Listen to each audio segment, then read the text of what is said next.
They say when a king falls, his empire crumbles with him. Roman DeLuca learned that lesson the night 3 bullets shattered his spine and left him trapped in a wheelchair, watching his own kingdom slip through paralyzed fingers. At his nephew's wedding, surrounded by sharks dressed in suits who smell blood in the water, he sits alone like a monument to his own failure. But then a timid waitress with terrified eyes and a borrowed dress does something no one has dared in months. She looks at him like he's still human. That single act of courage will either save them both or destroy everything they have left. If you're ready to see how one moment of kindness can change everything, stay with me until the end. And don't forget to hit that like button and comment what city you're watching from. I want to see how far this story reaches. The Venetian ballroom dripped with the kind of wealth that whispered rather than shouted. Crystal chandeliers cast fractured light across marble floors, and champagne flowed like water while a string quartet played something tasteful and forgettable in the corner. Everyone looked perfect. Everyone looked happy. Everyone was lying. Roman DeLuca sat at the edge of it all, wheels locked, hands resting on expensive Italian fabric that suddenly felt like a costume. His nephew's wedding. He should have felt something, pride maybe, or the warm satisfaction of watching his family's legacy continue. Instead, he felt like a relic, a cautionary tale in a $10,000 suit. The chair was custom-made, sleek black with chrome accents that caught the light just right. It cost more than most people's cars. Didn't matter. Might as well have been made of neon and duct tape for all the stares it attracted. Pity dressed up as concern. Curiosity pretending to be respect. He caught fragments of conversation as people passed, always just loud enough. Shame about Roman. I heard he can't even... Marco's really stepping up, though. Strong leadership. Marco. His brother. The word left a bitter taste that had nothing to do with the champagne he wasn't drinking. Roman watched the crowd move around him like water around a stone.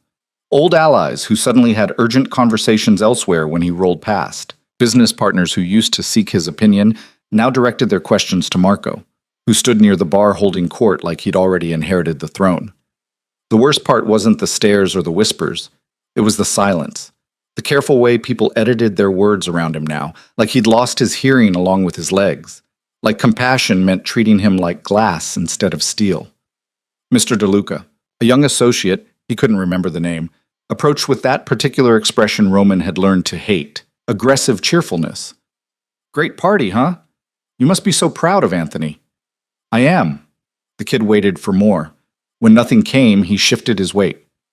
Well, if you need anything, I'm fine. Right, of course, I just meant, I know what you meant. The associate retreated, probably relieved. Roman didn't blame him. He'd become the conversational equivalent of a minefield. Every interaction required careful navigation, and most people didn't have the energy. Across the room, Marco laughed, loud enough to turn heads, commanding enough to hold attention. Their father had laughed like that. Could work a room like he was conducting an orchestra, every person playing their part without even realizing it. Roman used to do that too. Before the warehouse. Before the ambush. Before he'd made the mistake of trusting the wrong shipment at the wrong dock and walked straight into hell wearing his best shoes. He remembered the sound more than the pain, 3 precise cracks that echoed off concrete and metal. Remembered falling. Remembered Marco's face appearing above him, and for just a second, just one fractured heartbeat, something that looked almost like satisfaction flickering across his brother's features before the mask of concern slammed down. Roman had replayed that moment 1,000 times in the months since, tried to convince himself he'd imagined it. That pain and shock had distorted his perception. But he hadn't imagined the way Marco had stepped seamlessly into his responsibilities, hadn't imagined how quickly his brother had filled the vacuum, making decisions, shifting alliances, repositioning pieces on the board, while Roman was still learning how to transfer from bed to chair without assistance. You're being paranoid, his sister Teresa had said when he'd voiced his suspicions. Marco's helping. That's what family does. Maybe. Or maybe Marco was just smart enough to wait for Roman to destroy himself from the inside out. Grief and rage made better weapons than bullets sometimes. The music shifted to something slower, and couples began drifting toward the dance floor. Roman watched them with the detached interest of someone observing a foreign ritual. Dancing. He used to be good at it, used to sweep women across floors just like this one, all charm and controlled power. Now he was furniture, expensive, pitied furniture. Excuse me. The voice was so quiet he almost missed it. Female, young, nervous. Roman turned his head and found himself looking at a woman who didn't belong here. Not in the obvious way. Her dress was appropriate, if a little plain, and she'd clearly made an effort with her appearance. But she carried herself like someone who'd learned to take up as little space as possible. Shoulders slightly curved, eyes that didn't quite meet his, hands clasped in front of her like she was afraid they might do something embarrassing without supervision. What? He didn't mean for it to come out harsh, but subtlety had stopped being his strong suit. She flinched but didn't retreat. Sorry, I'm in your way. I'll move. She wasn't anywhere near his way, but she'd already started backing up, aiming for the shadows near the kitchen entrance where the auxiliary tables had been set up for people who weren't quite important enough for the main room. Wait. The word surprised him as much as it did her. She froze, eyes going wide. Brown, he noticed. The kind that probably looked warm in better lighting, but just seemed frightened now. You're not in my way, Roman said, softer. You're fine. Oh, okay. She hovered there, clearly wanting to leave, but too polite to just bolt. Mommy! A small body collided with her legs. A boy, maybe 4 or 5, all energy and zero awareness of social boundaries. He had his mother's eyes and hair several shades lighter, curls that looked like they'd given up on any attempt at order. Danny, shh! The woman, Lydia, he'd later learn, put a hand on her son's shoulder, trying to contain him without causing a scene. Inside voice. But, Mom, look! The kid pointed directly at Roman with the kind of unfiltered enthusiasm only children possessed. That's the coolest wheelchair I've ever seen. Does it go fast? Can it do tricks? Does it have secret compartments? Danny! Lydia's face went 3 shades of mortified. I'm so sorry, we should go. But Roman was laughing, actually laughing. The sound felt rusty, like a door that hadn't been opened in months, but it was real. It doesn't do tricks, he told the boy seriously, but it does go pretty fast. Danny's eyes lit up like he'd just been given classified information. Really? How fast? Danny, please. Lydia was trying to physically steer her son away now, her cheeks flushed with embarrassment. I'm so sorry, mister. We shouldn't bother you. DeLuca, Roman supplied, and he's not bothering me. She finally looked at him then, really looked, and something shifted in her expression. Not pity, thank God, not pity. Something else. Something that felt uncomfortably close to recognition, like she'd seen something in him that he'd thought he'd successfully hidden. You looked lonely, she said quietly, then immediately seemed to regret it. I mean, not that I just thought, I am, Roman said, cutting through her spiral. Lonely. The admission hung between them, too honest for a wedding reception, too raw for small talk between strangers. Around them, the party continued its careful choreography, but in their small pocket of space, something had gone still. Lydia worried her bottom lip, a gesture that made her look even younger than she probably was. Mid-20s, maybe. Young enough that her son's age suggested she'd been practically a child herself when he was born. Me too, she finally admitted. Lonely. They stood there. Well, he sat, she stood, in a moment of perfect understanding. 2 people who didn't fit. 2 people the party had forgotten existed. Then Danny, bored with adult feelings, tugged on his mother's hand. Can we dance? You said we could dance. Maybe later, baby, when it's not so crowded. But I want to dance now. Roman watched her deflate slightly, that universal parent expression of wanting to give your kid everything but knowing you can't. Not here. Not where everyone could see. Not where a single mother in a borrowed dress might be judged for taking up space that wasn't really hers to claim. Dance with me. The words came out before Roman could think them through. Before he could remember all the reasons this was a terrible idea, before he could recall that he hadn't been on a dance floor since bullets had rearranged his spine. Lydia stared at him. What? Dance with me, Roman repeated, committed now. You wanted a dance partner. Here I am. You don't have to. I wasn't fishing for. I know. He rolled forward slightly, closing the distance between them. But your son wants to dance, and I'm sick of sitting in the corner like a piece of broken furniture. So unless you have a better offer. She didn't. They both knew it. The question was whether she had the courage to say yes. Roman saw the exact moment she made her decision, saw her spine straighten just slightly, her chin lift a fraction of an inch, saw her reach for something inside herself that had probably been buried for a long time. "Okay," Lydia said. "Yes," Danny cheered. Lydia looked terrified. Roman felt something that might have been anticipation, if he remembered what that felt like.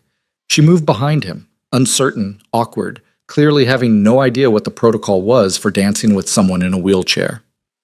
Her hands hovered near the handles. "Just push," Roman said. "I'll navigate." What if people... Let them stare. They were already staring. That was what did it. That acknowledgement that they were both already spectacles, that they had nothing left to lose that hadn't already been taken. Lydia's hands settled on the wheelchair handles, warm even through the metal. "Okay, where are we going?" "Middle of the dance floor." That's where everyone can see." "I know." He felt her hesitation, felt the way her hands trembled slightly. Then, with a breath that sounded like surrender or maybe victory, she began to push. The crowd didn't part so much as pause. Conversation stuttered. The string quartet played on, oblivious, but the dancers began to notice. Began to stop. Began to stare. Roman felt every eye in the room turn toward them, felt the weight of judgment, curiosity, confusion, felt the heat of attention he'd spent months trying to avoid. And he didn't care. Lydia brought him to the center of the floor, that sacred space usually reserved for the bride and groom, for people who belonged, for moments that mattered. She stopped there, hands still on the handles, frozen in the spotlight she'd probably spent her whole life avoiding. "Now what?" she whispered. "Now we dance." "I don't know how to..." "Neither do I. Not like this. So we'll figure it out together." The music swelled, some romantic standard that had been played at a million weddings, and Roman reached up, found her hand, pulled it forward so he could hold it properly. "Other hand on my shoulder," he instructed. She moved around to his side, everything about her posture screaming discomfort.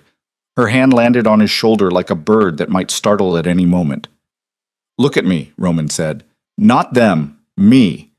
Lydia's eyes dropped to his face. Up close, he could see the exact shade of her nervousness, could see the way her breathing had gone shallow and quick. "I'm scared," she admitted. "Good. So am I." He began to move then, rolling in slow circles, using his hands on the wheels to guide them in a pattern that wasn't quite a waltz, but wasn't entirely random either. Lydia moved with him, hesitant at first, then gradually finding the rhythm. Her hand tightened on his shoulder. Her fingers curled around his. Danny ran circles around them, making vrooming sounds and declaring this the best dance ever. Roman ignored the stares, ignored his brother's shocked expression across the room, ignored the whispers and the phones being raised to capture this moment for dissection later. He focused on the woman beside him, on the way her fear was slowly transforming into something that looked almost like joy.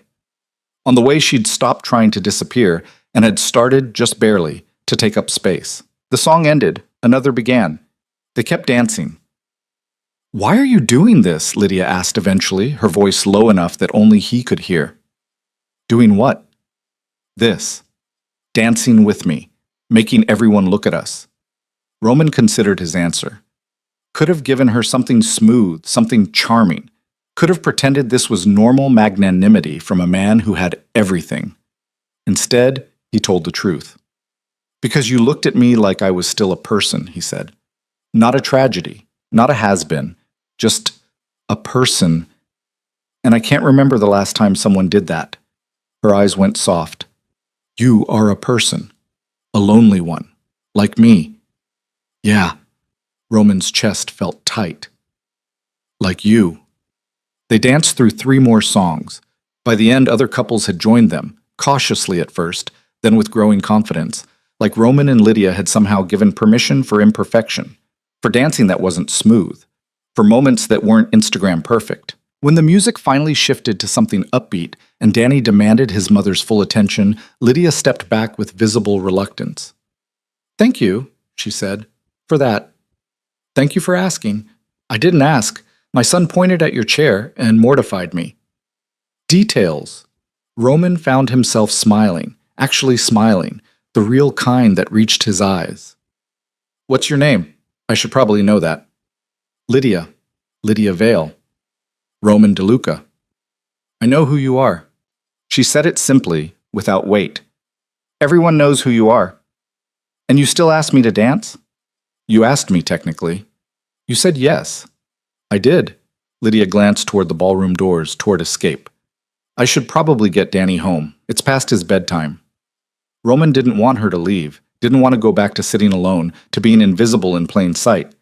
But he had no reason to ask her to stay. No right to keep her in a world that clearly made her as uncomfortable as it made him angry. Okay, he said. Good night, Lydia Vale. Good night, Roman DeLuca. She started to leave, Danny's hand in hers, already fading back into the shadows where people like her learned to live, where people like him used to hunt. Lydia. She turned, waiting. Would you?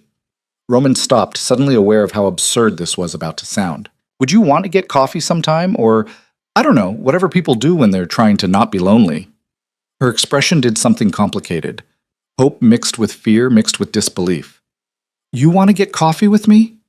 I want to talk to someone who sees me. Yes. She gestured at herself, at Danny, at everything she clearly thought wasn't enough. I'm a single mom who works 3 jobs and lives in a studio apartment above a laundromat. People like you don't. People like me are lonely too, Roman interrupted. And I'm asking. So if you want to say yes, say yes. If you don't, say no. But don't say no because you think you're not enough. You're the most real thing I've encountered in months.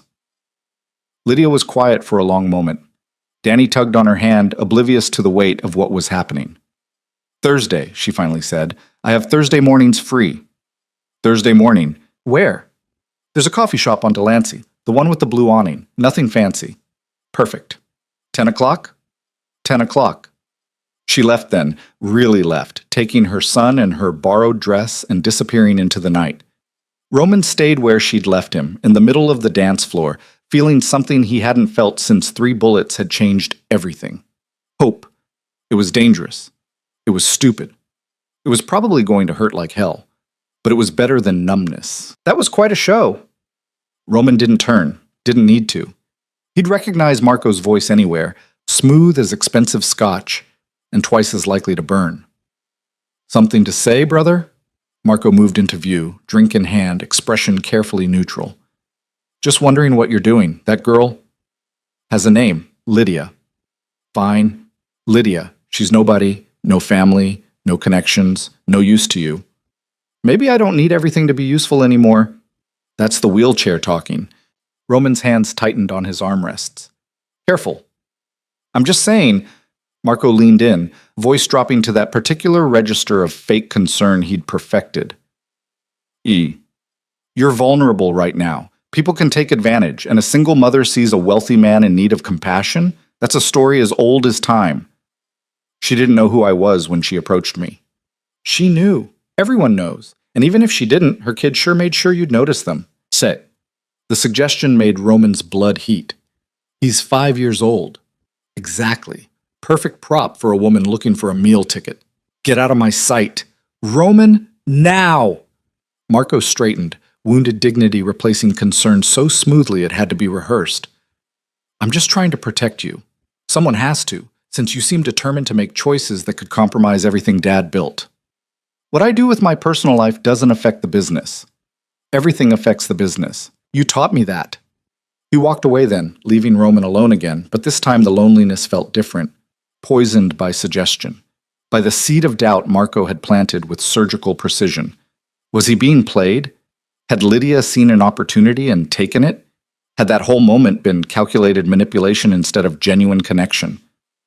Roman replayed their interaction, looking for signs he'd missed, but all he could see was her fear, her embarrassment when her son had pointed at his chair, her trembling hands when she'd agreed to dance. You couldn't fake that kind of fear. You could fake confidence, could fake attraction, could fake a lot of things. But genuine terror of being seen? That was real. Marco was wrong. Had to be wrong. Or Roman was so desperate for human connection that he'd believe anything. Thursday morning would tell him which. The party continued around him, celebrating a union of 2 families, 2 fortunes, 2 futures being bound together with champagne and promises. Roman sat in the middle of it all and thought about a coffee shop with a blue awning, about a woman who'd looked at him like he was human, about the possibility that maybe, just maybe, He wasn't as broken as everyone seemed to think. Or maybe he was just fooling himself. Either way, he'd find out Thursday at 10 o'clock. The night wound down in the way expensive parties did, gradually, elegantly, with people making tasteful exits and air-kissing promises to connect soon. Roman stayed until the end, partly from obligation and partly because leaving required assistance he wasn't ready to ask for. Teresa found him eventually, his sister who'd inherited their mother's warmth and their father's steel spine in equal measure. That was something, she said, settling into a chair beside him, not asking permission, just being there. Marco already lectured me. Marco's an idiot. I'm not here to lecture. She watched the last guests trickling out. I'm here to ask if you're okay. Why wouldn't I be? Because you just slow danced with a stranger in front of everyone who's been watching you fall apart for months. That's either very brave or very desperate, and I'm not sure which worries me more. Roman turned to look at his sister, really look at her. Teresa had been the one keeping things together while he'd spiraled and Marco had maneuvered. She ran the legitimate businesses, managed the family's public face, and asked for nothing in return except honesty when it mattered. Both, he admitted, brave and desperate. You like her. I don't know her. But you want to. He did. That was the terrifying part. He wanted to know everything about Lydia Vale, her story, her struggles, what had made her both timid and courageous enough to approach him. He wanted to know if Thursday at 10 o'clock would feel as real as tonight had felt. I'm meeting her for coffee Thursday. Teresa smiled. Good. You need someone who's not related to you or on the payroll, someone real. Marco thinks she's using me. Marco thinks everyone's using everyone. It's exhausting. She stood, pressed a kiss to the top of his head. Trust your gut, Roman. It's kept you alive this long. His gut had also walked him into an ambush that had cost him his legs, but Roman didn't mention that. After Teresa left, the venue staff began their efficient dismantling of the celebration. Roman watched them work, these invisible people who made magic happen and disappeared before anyone thought to thank them. Like Lydia probably did. 3 jobs, she'd said. Studio apartment above a laundromat. The kind of life most of the people at this wedding would never see, would never have to think about. But she'd looked at him like he was worth seeing, like his chair didn't define him, like he was still capable of being something other than a cautionary tale. Roman rolled toward the exit, nodding to the valet, who jumped to help. The kid, probably not much older than Lydia, handled his chair with careful respect, no pity in sight. Nice party, Mr. DeLuca. Thanks. That dance was really cool. My mom's in a chair. She'd have loved seeing that. Something in Roman's chest unknotted. Yeah? Yeah. She always says the worst part isn't the chair. It's people treating her like she disappeared when she sat down. The kid, Michael, his name tag read, helped Roman into the car with practiced ease. You didn't disappear tonight. No, Roman agreed. I didn't. The drive home should have given him time to think, to process, to prepare for whatever Thursday would bring. Instead, Roman found himself replaying every moment with Lydia. The way her hand had felt on his shoulder, the way her fear had transformed into something brighter, the way she'd said yes when everything in her posture had been screaming no. She was brave. Braver than him, maybe, because he'd spent months hiding. She'd spent years surviving, and she'd still found the courage to be kind. Marco was wrong about her, had to be, but the doubt lived there now, coiled in his gut like a snake. And Roman knew from experience that doubt was harder to kill than most things. His penthouse greeted him with the kind of silence that money bought. Expensive, absolute, and utterly lonely. Floor-to-ceiling windows looked out over the city, millions of lights representing millions of lives he'd never know. Somewhere out there, Lydia was probably tucking her son into bed, probably worrying about tomorrow's shift or next week's rent or all the small crises that made up a life lived without safety nets. She didn't belong in his world. He didn't belong in hers. But Thursday, at 10 o'clock, they'd meet in the middle, in a coffee shop with a blue awning, in a space that belonged to neither of them. And Roman would find out if tonight had been real or if he'd just been desperate enough to believe in fairy tales. He transferred to bed, a process that had gone from humiliating to merely tedious over the past months, and lay there staring at the ceiling. Somewhere above him, in the penthouse above his penthouse, Marco probably slept soundly, dreaming of empires and thrones and all the things he thought should be his. Roman dreamed of brown eyes and trembling hands and a 5-year-old's enthusiasm for cool wheelchairs. Thursday couldn't come fast enough. Thursday arrived with rain, the cold, miserable kind that turned the city gray and made everything feel heavier than it should. Roman woke at 6 out of habit, his body refusing to acknowledge that he no longer had morning meetings or territories to inspect, or 100 small emergencies requiring his immediate attention. He lay there, staring at the ceiling, and wondered what the hell he was doing. Coffee with a stranger. A woman who probably spent the last 3 days regretting her moment of courage. A woman who might not even show up. The smart thing would be to cancel. To text some polite excuse and return to the safer isolation of his penthouse where nobody could disappoint him because nobody could reach him. But Roman had spent 6 months doing the smart thing, and it had only made him more hollow. At 9:15, he rolled into his closet and spent an embarrassing amount of time deciding what to wear. A suit felt too formal. Casual felt too calculated. He finally settled on dark jeans and a gray sweater, the kind of outfit that said he'd tried without trying too hard. His driver knew better than to comment when Roman asked to be taken to Delancey Street. Just nodded and helped with the accessibility ramp they'd installed in the Mercedes after the shooting. The whole process had become routine, which somehow made it worse. The coffee shop appeared at 9:50, a small place wedged between a dry cleaner and a bodega. Blue awning faded but still cheerful despite the rain. Through the window, Roman could see mismatched furniture and walls covered in local art that probably wasn't worth much but filled the space anyway. No sign of Lydia. "Want me to wait?" his driver asked. Roman thought about it, about having an escape route ready, about protecting himself from the possibility that she wouldn't come. "No, I'll text when I'm ready." "You sure, boss?" "I'm sure." The driver hesitated, then nodded.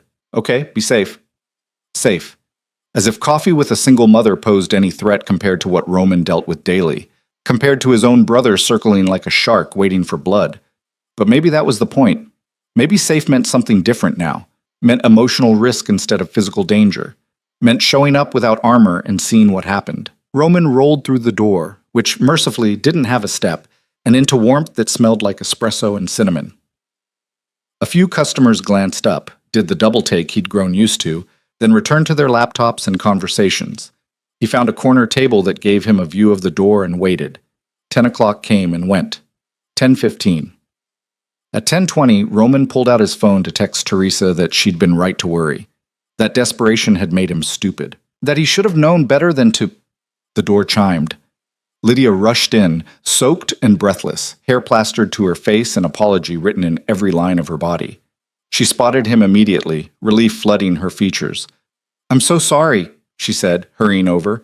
"The bus was late, and then Danny's babysitter. I'm sorry. I know your time is valuable, and I..." "Breathe." She stopped, chest heaving, looking like she'd just run a marathon instead of being 20 minutes late. "You came," Roman said simply. "That's what matters." I wanted to."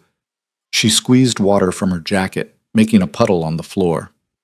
"I'm a mess." "You're here." Something in those 2 words seemed to steady her. She nodded, took a breath that looked almost painful, and slid into the chair across from him. Up close, without the wedding lighting and champagne haze, Lydia looked even younger than he'd thought. Maybe mid-20s, with the kind of tiredness that spoke to years of not quite enough sleep, or food, or time.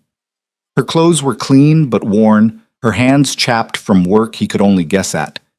She was beautiful in the way broken things sometimes were, fragile and fierce at the same time. "What do you drink?" Roman asked. "Oh, I can get..." "Lydia, what do you drink?" She bit her lip. "Hot chocolate, with extra whipped cream." Not coffee. Of course not coffee. She probably couldn't afford to develop expensive tastes. Roman flagged down the barista, a girl with pink hair and more piercings than seemed structurally sound, and ordered Lydia's hot chocolate along with a black coffee for himself. "You don't have to buy..." "I asked you here. I'm buying." Lydia's fingers twisted together on the table, nervous energy she probably didn't realize she was broadcasting. "I almost didn't come." "Why?" "Because this doesn't make sense, you and me. I kept thinking maybe you'd made some kind of mistake, or I'd misunderstood, or I'd come to my senses and realize I shouldn't waste time on someone beneath my station." Roman kept his voice level, no accusation in it. She flushed. "Something like that?" "Did you come because you felt obligated?" "No, I came because I wanted to." The admission seemed to cost her something. I haven't wanted something for myself in a really long time. The barista brought their drinks. Lydia's hot chocolate came with a mountain of whipped cream that made her smile despite her obvious discomfort. She wrapped both hands around the cup like it was precious. "Tell me about your son," Roman said. Her whole face changed. "Danny? That his name? Danny?" "Daniel, technically, but he's been Danny since the hospital." She took a sip, got whipped cream on her nose, didn't seem to notice. "He's 5. Smart as hell. Exhausting. The best thing I ever did." "And his father?" The warmth disappeared from her expression. "Not in the picture. Hasn't been since I told him I was pregnant." His loss. That's what I tell myself on good days. Lydia wiped the cream from her nose absently. On bad days, I wonder what I did wrong. How I misread someone that completely. Roman knew that feeling. "You were young. 19. Stupid. Hopeful. That's not the same as stupid." She looked at him then, really looked, and Roman saw the exact moment she decided to be honest instead of careful. "I thought he loved me," Lydia said quietly. "Thought we'd get married and have this whole life together. Instead, he handed me $300 for an abortion and told me to lose his number." "Did you consider it, the abortion?" "For about 10 minutes. Then I realized I was more scared of losing Danny than I was of raising him alone." She laughed, but it sounded wrong. Turns out I didn't know what scared meant. My parents kicked me out, said I'd shamed the family. His parents threatened to sue me for trying to trap their son. I spent my 3rd trimester sleeping in my car. Roman's hands tightened on his cup. That's 5 years ago. Ancient history. But her eyes said different. Said those wounds were still fresh, still bleeding under whatever scar tissue she'd managed to grow. "I have Danny now, and a real apartment, even if it's tiny, and 3 jobs that keep us fed. We're okay." 3 jobs? Waitress breakfast and lunch at a diner, evening shift at a grocery store, weekend cleaning for a company that does office buildings. She recited it like a resume. "I'm good at working, at surviving. That's not living. It's what I've got." The matter-of-fact way she said it hit harder than tears would have. This wasn't self-pity. This was just reality for someone who'd learned not to expect better. "What about school?" Roman asked. "Job training? Something that might cost money I don't have, time I can't spare?" Lydia shook her head. "I looked into it. Community college, night classes, all of it. But I can't work 3 jobs and go to school and raise Danny. The math doesn't work." "So you're just going to keep grinding until, what, you collapse?" "Until Danny's old enough that I don't need as much childcare. Until I've saved enough for a security deposit on a better place. Until—" She stopped, jaw tight. "Until I figure out the next thing. That's how this works." Roman had never had to figure out the next thing. Had never worried about security deposits or childcare costs or whether working 3 jobs would eventually destroy him. His problems had always been different, bigger in scope maybe, but smaller in the way they pressed against his chest and made it hard to breathe. "I sound pathetic," Lydia said into the silence. "You sound strong. Strong people don't sleep in their cars pregnant and alone. Strong people survive what would break most others. You survived." She studied him over the rim of her cup, and Roman felt uncomfortably seen. "What about you? What's your story?" "You know my story. Everyone knows. I know what people say, that you used to run half the city, that someone shot you, that your brother's taking over while you—" She stopped, clearly uncertain how to finish that sentence without being cruel. "While I rot in a chair and feel sorry for myself," Roman supplied. "That's the short version, yeah." "Do you feel sorry for yourself?" The question should have been offensive. Instead, it felt like relief. "Every single day," Roman admitted. "I wake up, and I'm still paralyzed, and I hate it. Hate the chair, hate the looks, hate that my own brother is probably counting down the days until I'm weak enough that he can take everything." "You think your brother shot you?" "No, but I think he's not particularly upset that someone did." Lydia absorbed this. "Family's complicated. That's one word for it. Mine disowned me. Yours is stealing from you. Maybe we're both better off alone." "Maybe." Roman turned his coffee cup in circles, watching the liquid swirl. "Or maybe we're both too stubborn to admit we need people even when they disappoint us." "Do I disappoint you?" "You showed up 20 minutes late and soaking wet to have coffee with someone you don't know. That's either very brave or very stupid. You said hopeful and stupid weren't the same thing. I'm revising my position. She laughed, actually laughed, surprised and genuine, and the sound did something to the air between them, made it lighter, made the rain outside and the weight of their respective histories feel less suffocating. They talked for 2 hours, about nothing and everything. About Danny's obsession with dinosaurs and Roman's physical therapy sessions that felt like torture designed by someone who hated him. About Lydia's favorite customer at the diner, an old man who left $5 tips and always asked about her son, and Roman's physical therapist who kept insisting he could walk again if he just tried harder. "Can you?" Lydia asked. "Walk again?" "Doctors say maybe, with surgery, extensive therapy, maybe," Roman shrugged. "But maybe means probably not. Means giving me false hope so I keep paying them. Or maybe means there's a chance. You an optimist? No. But I'm a mother. I have to believe in impossible things. Otherwise I'd never have survived this long." The coffee shop filled and emptied around them. Rain drummed against the windows. Roman's phone buzzed repeatedly in his pocket. Marco probably, or Teresa, or any number of people who needed things from him. He ignored it all. When Lydia finally glanced at her phone and gasped at the time, Roman felt the loss before she'd even moved. "I have to pick up Danny from the sitter," she said, already gathering her things. "My shift at the store starts at 3 and When can I see you again?" She froze. "What?" "I want to see you again. When are you free?" "I'm not. Free is a complicated concept for me." "Sunday? Are you free Sunday?" Lydia looked at him like he was speaking a foreign language. "You want to spend your Sunday with me?" "And Danny, if that's okay." "Why?" "Because you're the first person in 6 months who's made me feel like something other than a broken former criminal." Roman held her gaze. "Because you're real. And I'm so tired of pretending." Her eyes went shiny. She blinked hard, fighting back whatever emotion was trying to surface. "Sunday afternoon, 2 o'clock. There's a park near my apartment. Nothing fancy, just swings and a sandbox. Danny likes it. Text me the address." "I don't have your number." Roman pulled out his phone, opened a new contact, handed it to her. Lydia's hands shook slightly as she typed in her information. "I still don't understand why you're doing this." "Neither do I, but I'm tired of understanding things. Understanding hasn't made me any happier." She handed back his phone, their fingers brushing. The contact lasted maybe 2 seconds, but Roman felt it like an electric shock. "Sunday," Lydia said softly. 2 o'clock. I'll be there." She left quickly after that, like staying might make her change her mind or realize this was all a mistake. Roman watched her disappear into the rain and wondered what the hell he'd just committed to. His phone showed 17 missed calls, 12 from Marco, 3 from Teresa, 2 from his lawyer. Roman ignored them all and texted his driver. The ride home should have been time to think, to plan, to consider all the ways this could go wrong. Instead, Roman found himself replaying Lydia's laugh. The way she'd looked at him when he'd called her strong. The fierce protectiveness in her voice when she'd talked about her son. She was nothing like the women he usually dated, polished, sophisticated women who understood power and knew how to wield it. Lydia didn't understand power. She'd never had any. She'd spent her entire adult life at the mercy of systems and people who didn't care whether she survived.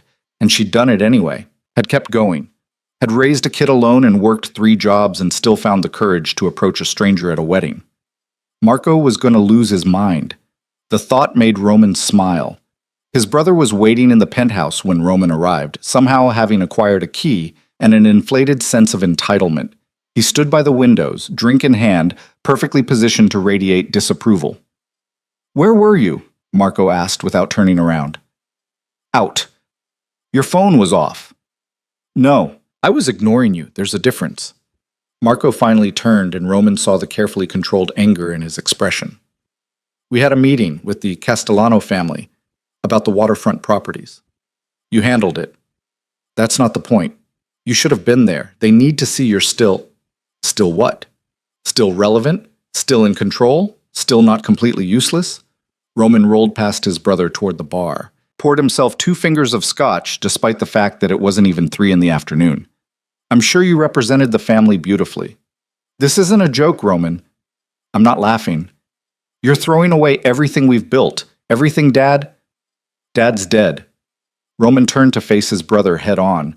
"And what we built was a criminal empire that got me shot and paralyzed. So forgive me if I'm not particularly invested in preserving it. Marco's jaw tightened. You're being selfish. I'm being honest. You're being distracted by some waitress who saw an opportunity and Her name is Lydia. And if you mention her again in that tone, we're going to have a problem. We already have a problem. You're compromised, making decisions based on loneliness instead of logic. Decisions like what? Having coffee, making a friend, trying to remember what it feels like to be human? Decisions like exposing yourself, like giving ammunition to anyone who wants to exploit your weakness. Roman studied his brother, really studied him. Saw the ambition that had always been there, now less carefully hidden. Saw the calculation in every word, every gesture. You think she's a threat, Roman said slowly, or you think she's a distraction that keeps me weak enough for you to maintain control. That's paranoid. That's observant. Roman took a drink, let the scotch burn. You've been waiting for me to break, Marco. Waiting for me to give you an excuse to take over completely. And instead, I'm getting stronger, starting to engage again. That terrifies you. You're not stronger. You're delusional. Maybe. Or maybe I'm finally seeing clearly for the first time in months. They stared at each other, years of brotherhood and rivalry and unspoken resentment crackling in the space between them. Roman thought about their father, about the way he'd pitted them against each other since childhood, always comparing, always creating competition where there should have been loyalty. I'm meeting her again Sunday, Roman said quietly, Lydia and her son. We're going to a park, and I don't need your permission or your approval. You need protection. Do you have any idea how vulnerable you'll be out in public with a child? If anyone wanted to send a message, then they'll send it. I'm done living in fear, Marco. I'm done hiding. You're done being smart. I was smart for 35 years. Where did it get me? Shot, paralyzed, alone. Roman rolled toward the door. Now I'm going to try something different. You can either support me or get out of my way. And if I can't do either, Roman stopped, turned back to face his brother one more time. Then I guess we'll find out what happens when family becomes enemy. Marco didn't respond, just stood there, backlit by floor-to-ceiling windows, looking like everything their father had wanted him to be. Strong, controlled, ruthless. Everything Roman was trying to stop being. The next few days crawled by. Roman went to his physical therapy sessions and actually tried instead of just going through the motions. His therapist, a woman named Sarah who took no shit and gave less sympathy, noticed immediately. What changed? She asked, watching him struggle through exercises that left him shaking and nauseous. Nothing. Everything. I don't know.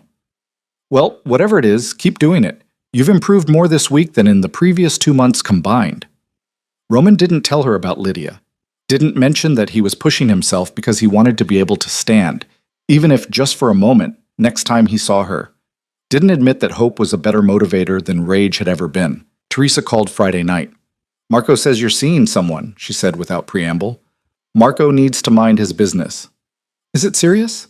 It's coffee, and we're meeting again Sunday. Teresa was quiet for a moment. He showed me her background check. Roman's hand tightened on his phone. He did what?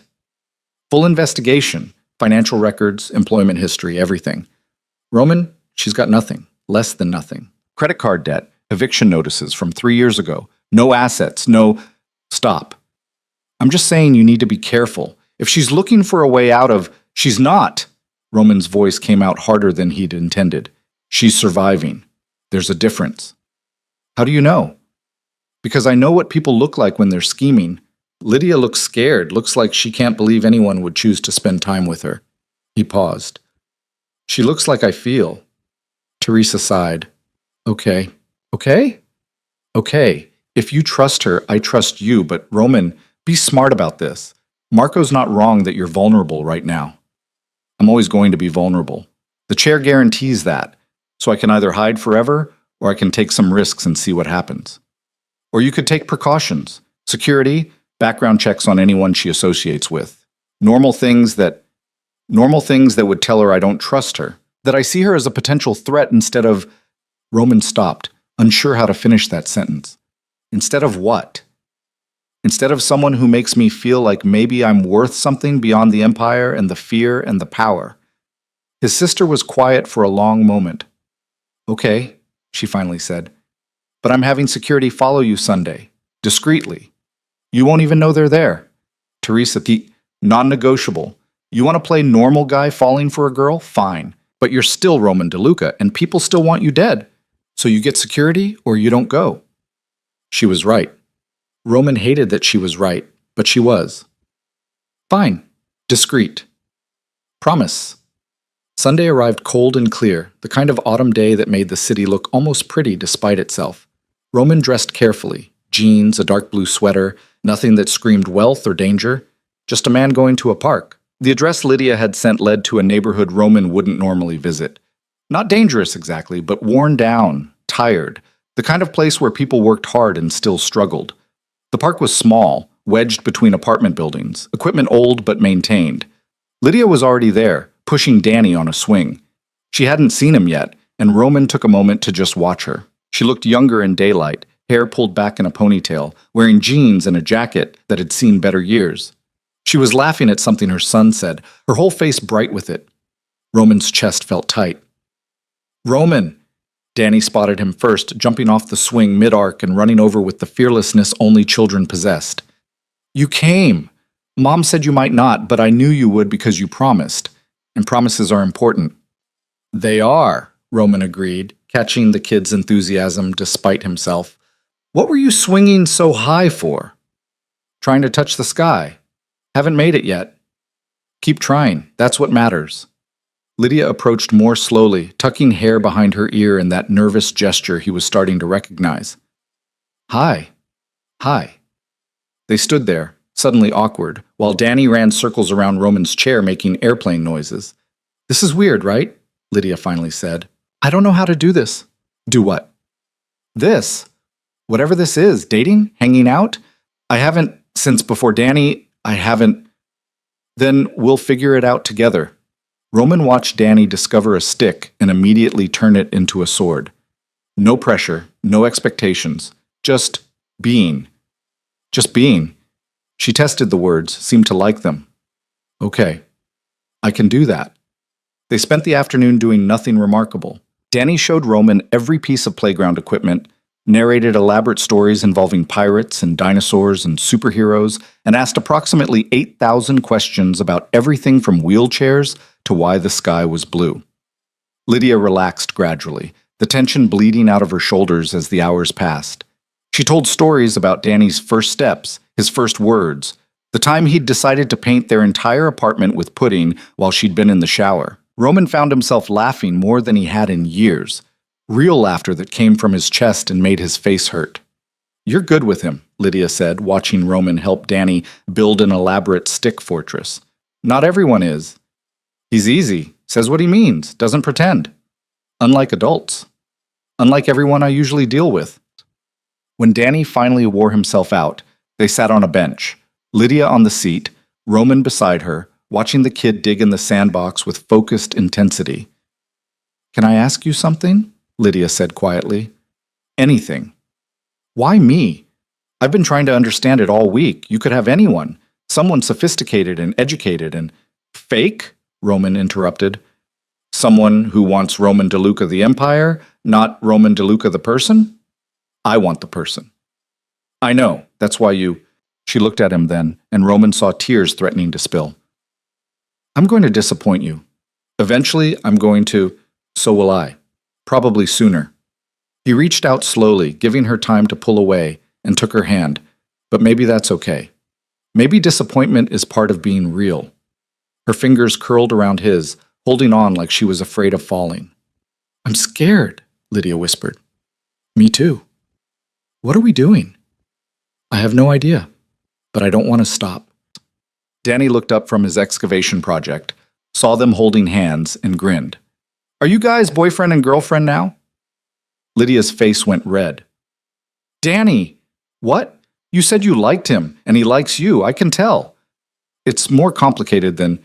Is it? Roman asked, looking at Lydia instead of her son. Does it have to be? She stared at him, something like hope flickering across her features. You're serious. I'm tired of being alone. You're tired of surviving. Maybe we could try something different together. I have a 5-year-old and 3 jobs and more baggage than anyone should have to carry. I have a criminal empire, a treacherous brother, and I'm paralyzed from the waist down. Your point? She laughed, shocked, and a little broken. We're a disaster. Probably. This is going to end badly. Maybe. But you still want to try. Roman squeezed her hand. I still want to try. Danny cheered, already planning what he called their family adventures, oblivious to the complexity of what he'd just witnessed. But maybe he had it right. Maybe it could be that simple.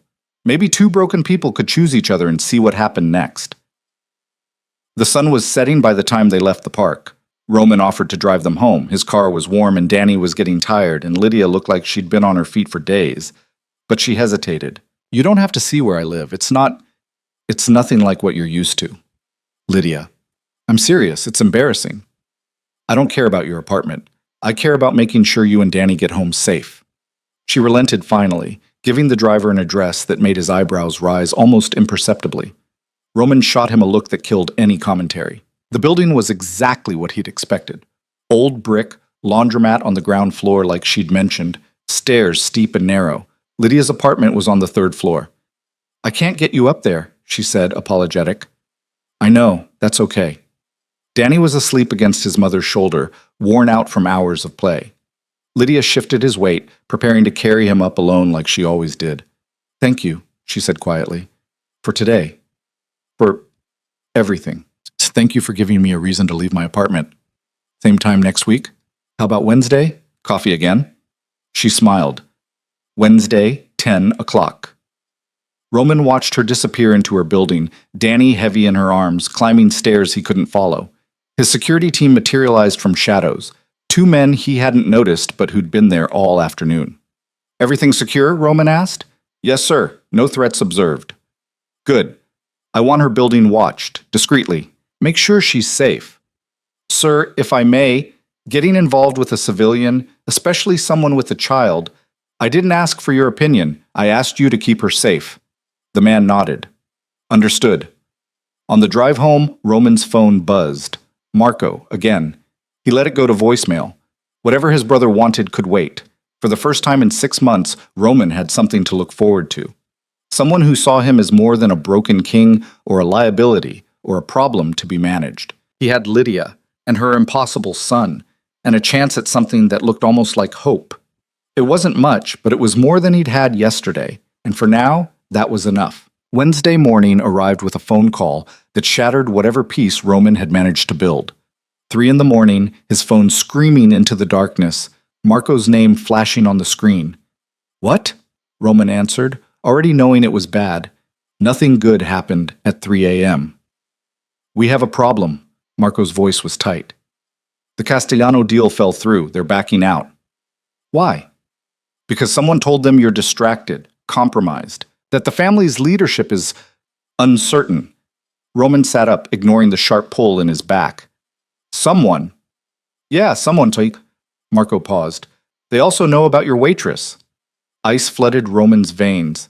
Her name is Lydia, and how do they know? How do you think? You've been seen with her, multiple times, in public, with her kid. Marco's frustration bled through the phone. I told you this would happen, told you that showing weakness, caring about someone isn't weakness. In our world? Yes, it is. And now the Castellanos think they can push us around because they think you've gone soft. Roman's hands tightened on the phone. Set up a meeting. I'll handle it. You'll handle it? You haven't been to a business meeting in months. You think rolling in there is going to set up the meeting, Marco? That's an order, not a suggestion. Silence. Then, carefully controlled. Fine. Tomorrow night, Russo's, 8 o'clock. I'll be there. Roman hung up before his brother could argue further. He sat in the darkness of his bedroom, city lights bleeding through the windows, and felt the weight of 2 worlds crushing against each other. He could protect his empire or protect Lydia. Probably not both. The thought of something happening to her, to Danny, because of him, made Roman's chest constrict in a way that had nothing to do with his injuries. She'd survived abandonment, homelessness, single motherhood. She didn't need to add mafia girlfriend to that list of struggles. But he'd already made his choice on Sunday, holding her hand in that worn-down park while her son built fortresses from sticks and imagination. He'd chosen her, chosen them. Now he had to figure out how to keep them safe. Roman didn't sleep. At 6, he called his head of security, a man named Vincent, who'd been with the family since Roman's father's time. I need more men on Lydia Vale round the clock. She doesn't see them, doesn't know they're there, but nothing happens to her or her son. Understood? Yes, sir. Should we inform her of the threat? No, she'll panic. Or worse, she'll decide I'm not worth the risk. Vincent was quiet for a moment. Sir, if I may, getting civilians involved always ends badly.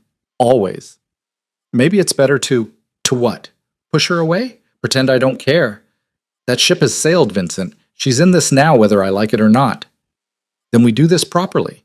Full protection detail, background checks on everyone in her life, security assessment of her building, which, sir, is a nightmare. No cameras, multiple access points, locks that wouldn't stop a determined teenager. Fix it, whatever it costs. She'll notice upgrades to her building. Then be subtle, but keep her safe. He ended the call and stared at his phone. Their coffee date was in 4 hours. He should cancel. Should text some excuse and create distance before this got any worse. Instead, Roman called his physical therapist.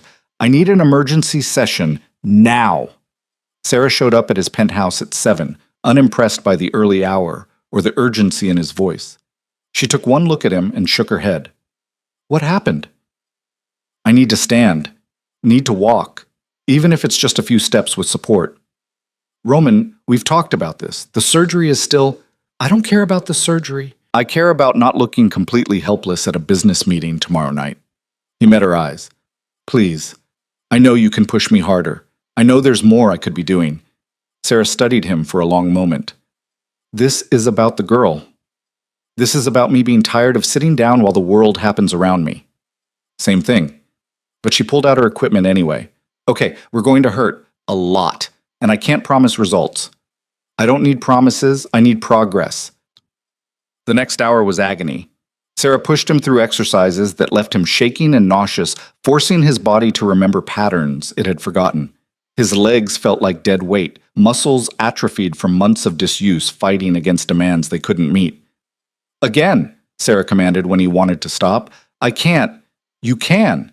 You're stronger than you think. You're just scared of the pain. She was right. The pain was enormous.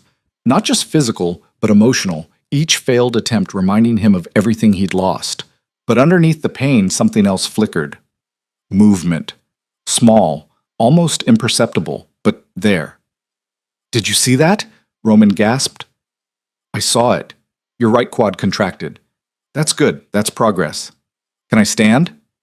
Not today, but maybe in a few weeks if you work like this every day. Sarah began packing up her equipment. But Roman, you need to manage expectations. You might regain some function, you might not, and rushing it because you want to impress someone is going to... I'm not trying to impress her, I'm trying to protect her, and I can't do that from a chair. Sarah's expression softened. The chair doesn't make you weak. Your brain does. Your attitude does. The chair is just metal and rubber. Maybe.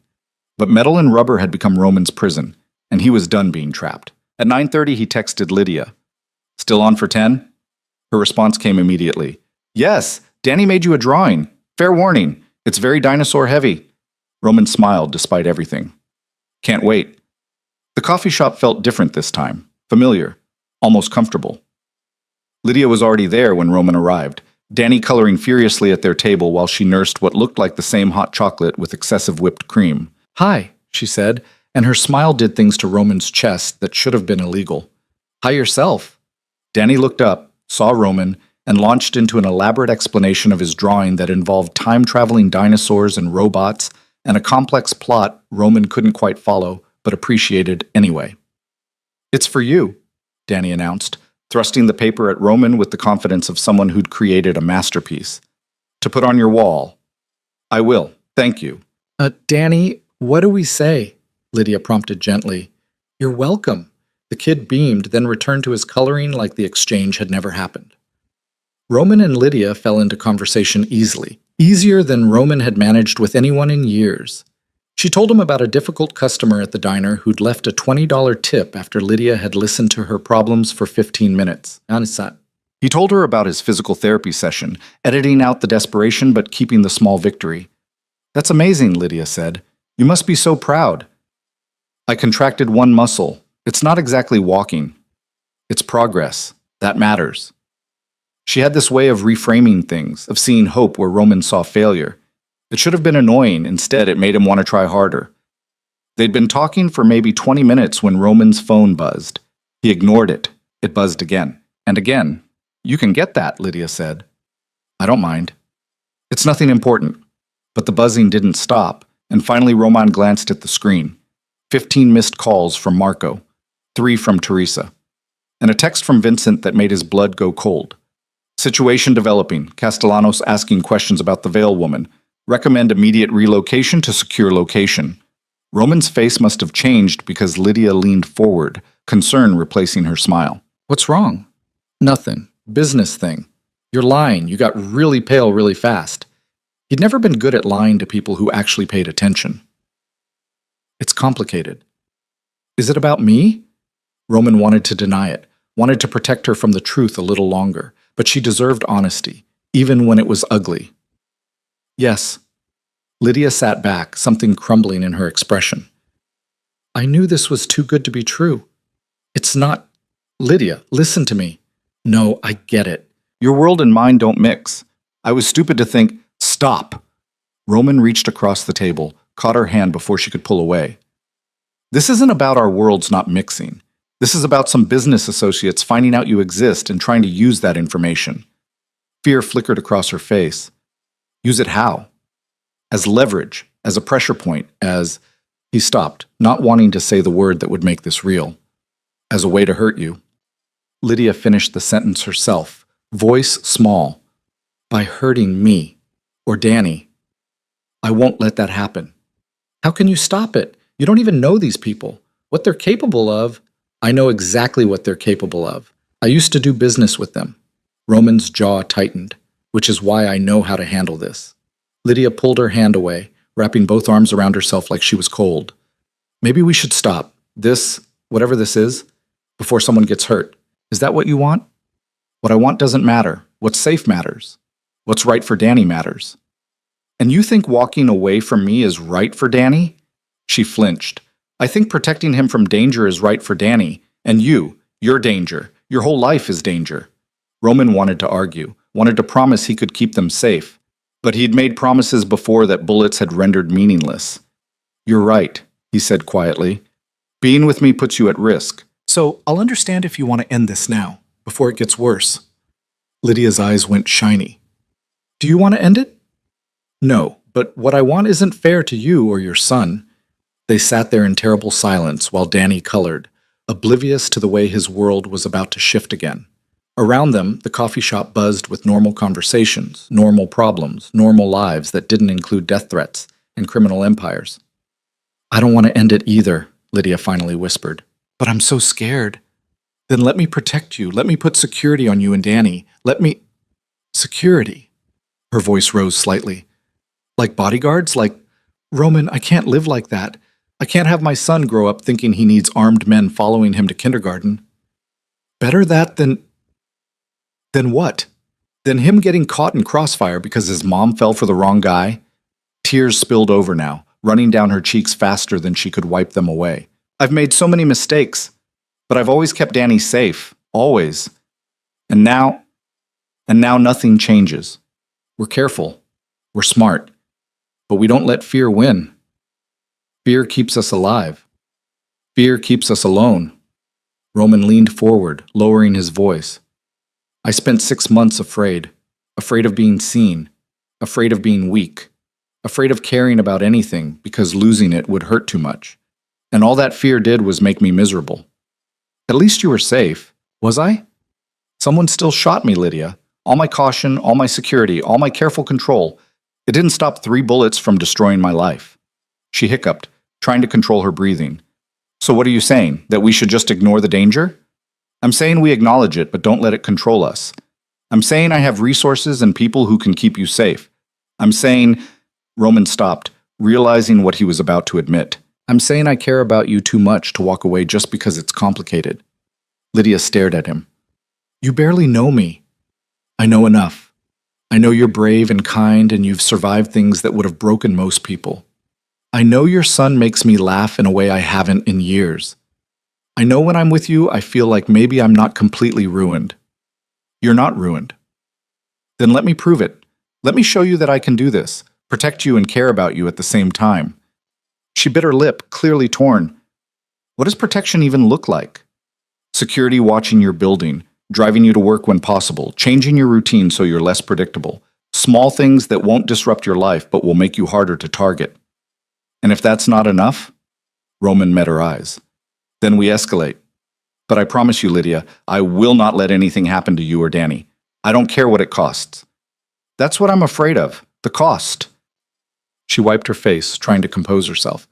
What if the cost is you? What if trying to protect me gets you hurt worse? Or then that's my choice to make. It's not just your choice. It affects all of us. Lydia glanced at Danny, who'd finally noticed his mother was crying and had gone very still, crayons forgotten. I need time to think. It's too much too fast.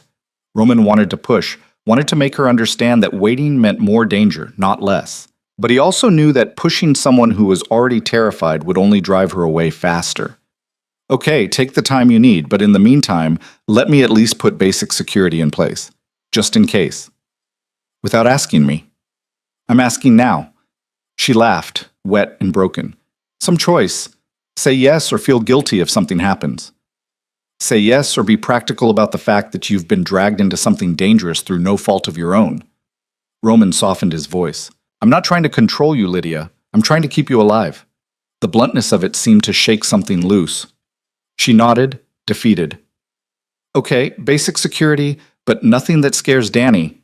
Nothing that scares Danny, Roman agreed, though he had no idea how to fulfill that promise. Their coffee date ended awkwardly, all the ease from earlier shattered.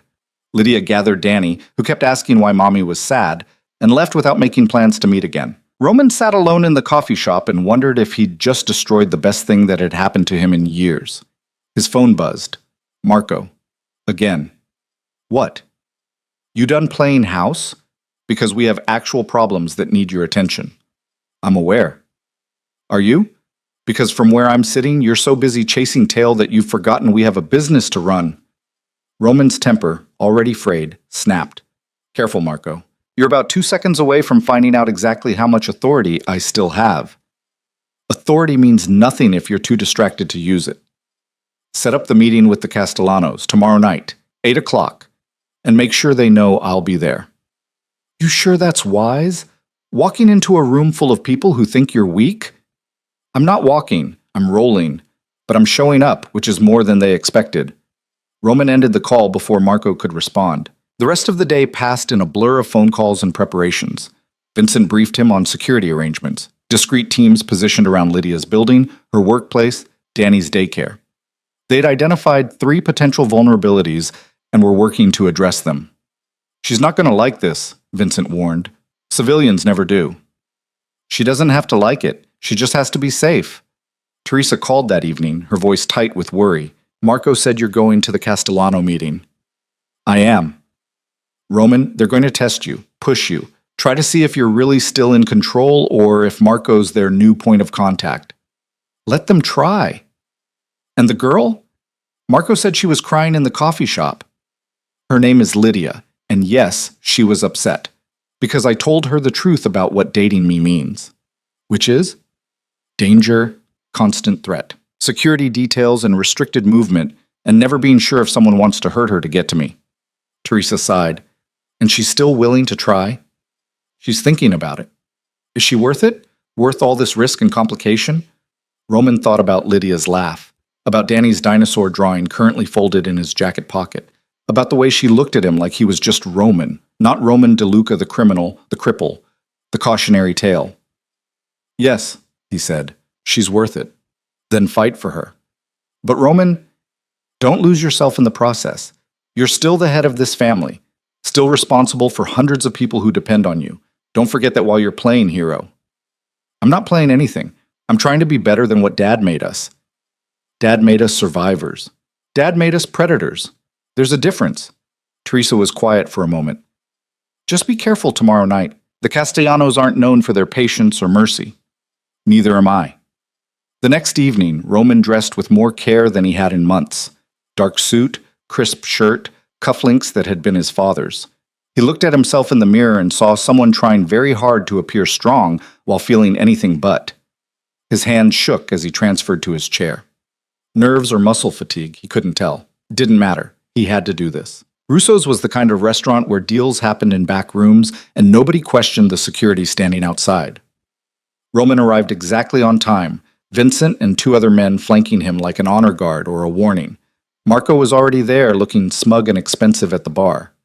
Didn't think you'd actually show. I said I would. Saying and doing are different things lately. Roman ignored him, rolling toward the private room where the Castellanos waited. 3 men, Dominic, the patriarch, and his 2 sons, Anthony and Michael. Old money, old power, and old grudges that went back generations. They all stood when Roman entered, respectful or performative, hard to tell. Roman, Dominic said, extending a hand. Good to see you. Wish I could say the same. Roman shook his hand with more force than necessary. Let's skip the pretense. You're backing out of our deal. I want to know why. Dominic's smile didn't reach his eyes. Business is business. Circumstances change. What circumstances? Leadership questions. Concerns about stability. My leadership hasn't changed. Hasn't it? Anthony leaned back in his chair, casual arrogance oozing from every pore. Word is you're distracted, making questionable personal choices, getting soft. Roman felt Marco tense beside him, but ignored his brother. Soft? Because I have a personal life? Because you have a liability, Michael corrected. A single mother with a kid who lives in a building with no security and works 3 jobs where anyone could grab her. That's not having a personal life. That's painting a target on your back. Ice flooded Roman's veins. You threatening her? Stating facts. In our business, facts matter. In our business, respect matters more. And right now, you're showing me none. Dominic raised a hand, silencing his sons. No one's threatening anyone. We're simply pointing out vulnerabilities. You understand, we need to know our partners are focused, committed, not compromised by emotional entanglements. My focus hasn't wavered. My commitment to our deal stands. What I do in my personal time is irrelevant. Is it? Anthony pulled out his phone, slid it across the table. Is this irrelevant? Roman looked at the screen and felt his world tilt. Photos. Dozens of them. Lydia leaving her building. Danny at daycare. Lydia and Roman at the coffee shop. All time stamped from the last week. You had them followed. Roman's voice came out deadly quiet. We did our homework, like any good businessmen. Anthony smiled. She's pretty. The kid's cute. Be a shame if something happened to them. Roman's hands curled into fists on the armrests of his chair. Rage, hot and consuming, flooded every nerve. But underneath the rage, calculation. These men were testing him, pushing to see if he'd break. He couldn't break. Here's what's going to happen, Roman said, each word precise. You're going to honor our original deal. Same terms, same timeline. And you're going to forget Lydia Vale and her son exist. Or what? Michael challenged. You'll roll over us. You can't even walk, Roman. What leverage do you think you have? The same leverage I've always had, the same reputation that made your father shake my hand with respect. Roman met each of their eyes in turn. I may be in a chair, but I still control half this city. I still have connections and resources and people who'll do what I ask without question. So before you mistake mobility for power, remember who you're talking to. Big words from shut up. Dominic cut off his son, studying Roman with new calculation. You're serious. I've never been more serious about anything in my life. Touch her or her son, and I'll burn your entire operation to the ground. I'll destroy everything your family has built over 3 generations, and I'll do it from this chair. The room went silent. Roman could feel Marco's shock radiating from beside him, could see Vincent's hand move incrementally closer to his weapon. Finally, Dominic laughed. There he is. I was starting to think the Roman DeLuca I knew had died in that warehouse. He got shot. He got smarter. He didn't die. Smart enough to know when he's being played? Smart enough to know when I'm being tested. Roman leaned forward slightly. So tell me, is this about the deal falling through, or was this whole thing designed to see if I still have teeth? Dominic's smile widened. Maybe both. Maybe we needed to know if you were still worth our investment, if you'd protect what's yours. And? And you just answered that question. Dominic extended his hand again. The deal's still on. Original terms. Roman didn't move. And Lydia? Off limits. You have my word. What you do in your personal life is your business, as long as it doesn't interfere with ours. It won't. They shook on it, the gesture carrying more weight than any contract. Roman left Russo's with his empire intact and his enemies warned, but the victory felt hollow, because they knew about Lydia now, really knew. Had photos and schedules and enough information to hurt her if they ever chose to. In the car, Marco exploded. What the hell was that? That was me handling business. That was you threatening war over a woman you barely know.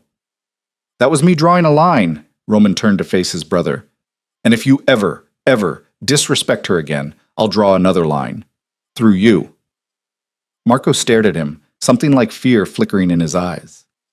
You've changed. Good. I was tired of being the old version. He had Vincent take him to Lydia's building instead of home. It was late, almost 11, but light still glowed in her third-floor window. Roman pulled out his phone, texted, "I'm downstairs, can we talk?" The response took 5 minutes. "It's late. I know, but it's important, please." Another long pause. Then, "Give me 5 minutes." She came down wearing sweatpants and a hoodie, hair messy, no makeup. She looked tired and young and scared. "What happened?" she asked, wrapping her arms around herself against the cold. "I had a meeting tonight, with the people who were asking questions about you." Fear flashed across her face. And I made it very clear that you're off limits, that anyone who touches you or Danny answers to me. That's supposed to make me feel better? That you threatened people on my behalf? It's supposed to make you feel safe. Safe. She laughed, but it was bitter. Roman, I don't feel safe. I feel terrified. I feel like I've been pulled into something I don't understand and can't control. And the worst part is, her voice broke. The worst part is, I still don't want to walk away from you. Roman's chest tightened. Then don't. It's not that simple. It is. You decide if I'm worth the risk, if what we have is worth fighting for. And if I decide it's not, if I decide protecting my son is more important than whatever this is, then I'll respect that. I'll step back. I'll make sure you're still protected, but I won't push. Lydia wiped at her eyes. Why? Why would you still protect me if I walk away? Because you got pulled into this mess because of me, and because... Roman stopped, surprised by what he was about to say. Because even if you leave, I'll still care what happens to you. She stared at him, and in that moment Roman saw her choice forming, saw the exact second she decided to be brave instead of safe. I'm not leaving, Lydia said quietly. I'm scared out of my mind and I don't know what I'm doing, and this is probably the stupidest decision I've ever made, but I'm not leaving. You're sure? No, but I'm doing it anyway. Roman felt something unlock in his chest. Okay, then we do this right. No more secrets, no more pretending the danger doesn't exist. We're smart, and we're careful, and we fight like hell to make this work. We fight like hell, Lydia agreed. Her smile was shaky, but real. When do we start? Now, because there's a business dinner in 2 days, and I need you there with me. Her eyes went wide. What? These people need to see you're not just some secret I'm hiding. They need to see you're important to me. Real. Roman, I don't know how to... You know how to be yourself. That's all I need. Myself doesn't belong at fancy business dinners. Neither do I anymore. But we'll figure it out together. He reached for her hand. What do you say? Want to terrify some criminals with me? Lydia laughed, surprised and a little hysterical. That's the weirdest invitation I've ever received. Is that a yes? She looked at him for a long moment. Then, with a breath that sounded like jumping off a cliff, she nodded. Yes, but you're buying me a dress because I own nothing appropriate. Done. And I need to warn you, I'm probably going to say something awkward and embarrassing. Good. They could use some awkward and embarrassing in their lives. She squeezed his hand, still scared but holding on anyway. And Roman realized that was what courage looked like. Not fearlessness, just choosing to stay despite the fear. They stood there in the cold until Lydia started shivering, and Roman insisted she go back inside. He watched her climb those 3 flights of stairs, still couldn't follow, probably never would, and felt the weight of what he'd just committed to. He'd drawn a line, made enemies reconsider, protected something precious. Now he just had to figure out how to keep her safe long enough to see where this thing between them could go, because losing her now would hurt worse than bullets ever had. The dress arrived the next morning in a box that cost more than Lydia's monthly rent. She stared at it through tissue paper, deep emerald silk that caught the light like water, and felt panic claw up her throat. I can't wear this, she told Roman over the phone, Danny chattering about dinosaurs in the background. It's too much, too expensive, too everything. It's a dress. You put it on, you show up, you let me handle the rest. Roman, these people are going to see right through me. They're going to know I don't belong and good. Let them know. Let them see you're not playing their games. His voice softened. Lydia, I'm not asking you to be someone you're not. I'm asking you to stand next to me and be exactly who you are. A terrified single mother who's way out of her depth? A woman who's survived things most of them can't imagine. A woman who makes me want to be better than what I was. He paused.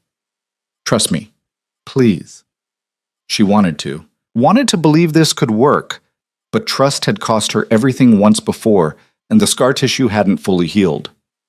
Okay, she finally said, but if this goes badly, I'm blaming you. Fair enough. The dinner was at the Meridian, the kind of restaurant where reservations required 6 months' notice and connections that couldn't be bought. Teresa had arranged everything, including a babysitter for Danny that Lydia had vetted 3 times despite Vincent's assurances the woman was former Secret Service. He'll be fine, Roman said when his car picked her up that evening. Then he saw her and went very still. You look ridiculous? Lydia smoothed the dress nervously. Like I'm playing dress-up? Beautiful. You look beautiful. She flushed, unused to compliments that sounded genuine. Roman wore a dark suit that probably cost more than her car had, back when she'd had a car. Together they looked almost believable, almost like they belonged to the same world. Who's going to be there? Lydia asked as the car pulled into traffic. The Castellanos, some other associates, people who need to see that I'm still in control. Roman's jaw tightened.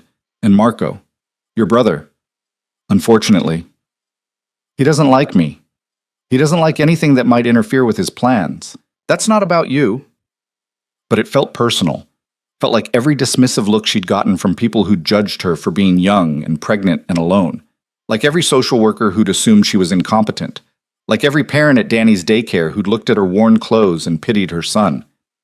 The Meridian was everything Lydia had expected. Crystal chandeliers, white tablecloths, waiters who moved like ghosts. She felt eyes on her immediately, assessing, judging, finding her wanting. Breathe, Roman murmured. Just breathe. Teresa met them at the entrance, elegant in black, her smile warm, but her eyes sharp. Lydia, you look lovely. Thank you for arranging the sitter. Danny's in good hands. Vincent personally vetted her credentials. Teresa turned to Roman. Marco's already at the table, with opinions. Of course he is.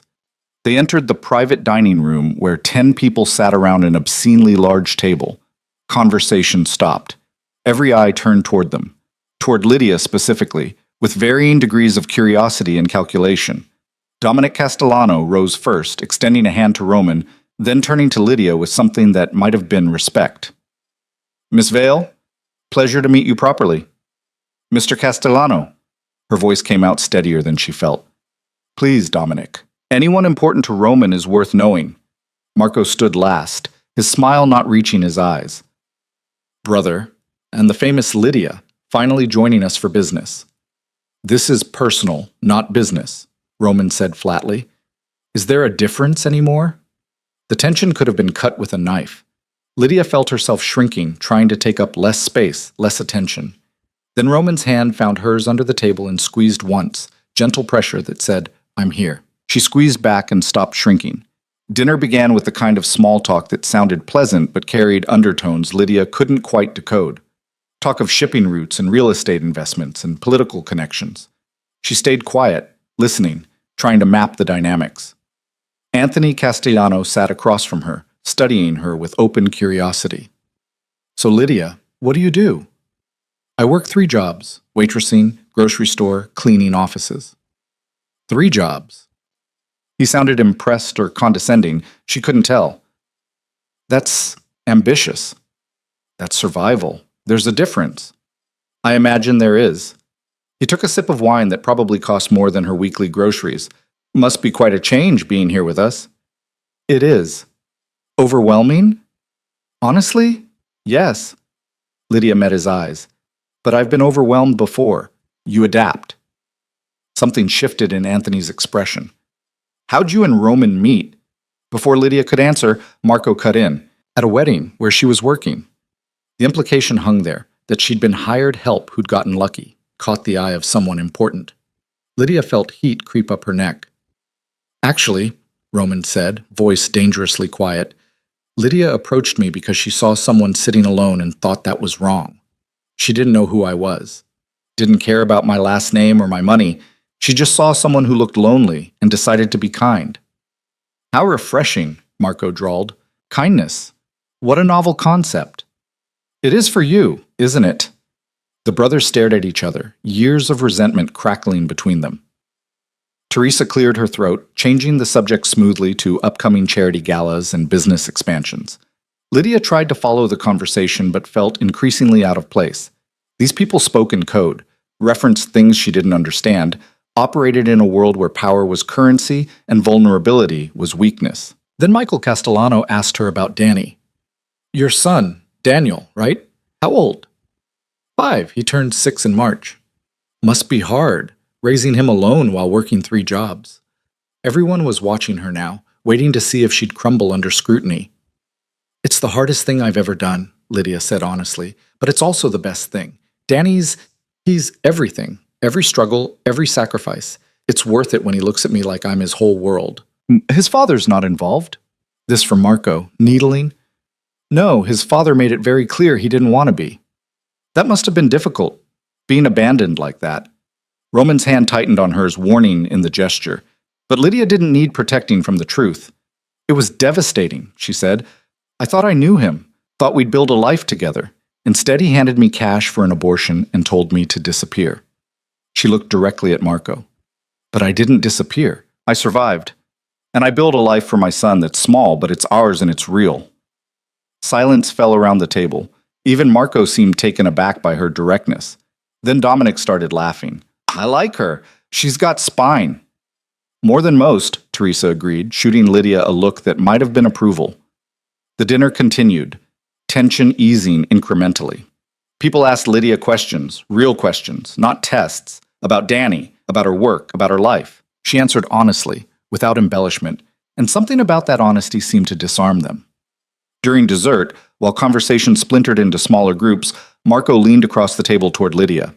You're either very brave or very stupid. Probably both, Lydia admitted. You know what you've gotten yourself into? The kind of life Roman lives? I'm learning. And you're okay with it? The danger? The complications? Lydia glanced at Roman, deep in conversation with Dominic about something that looked serious.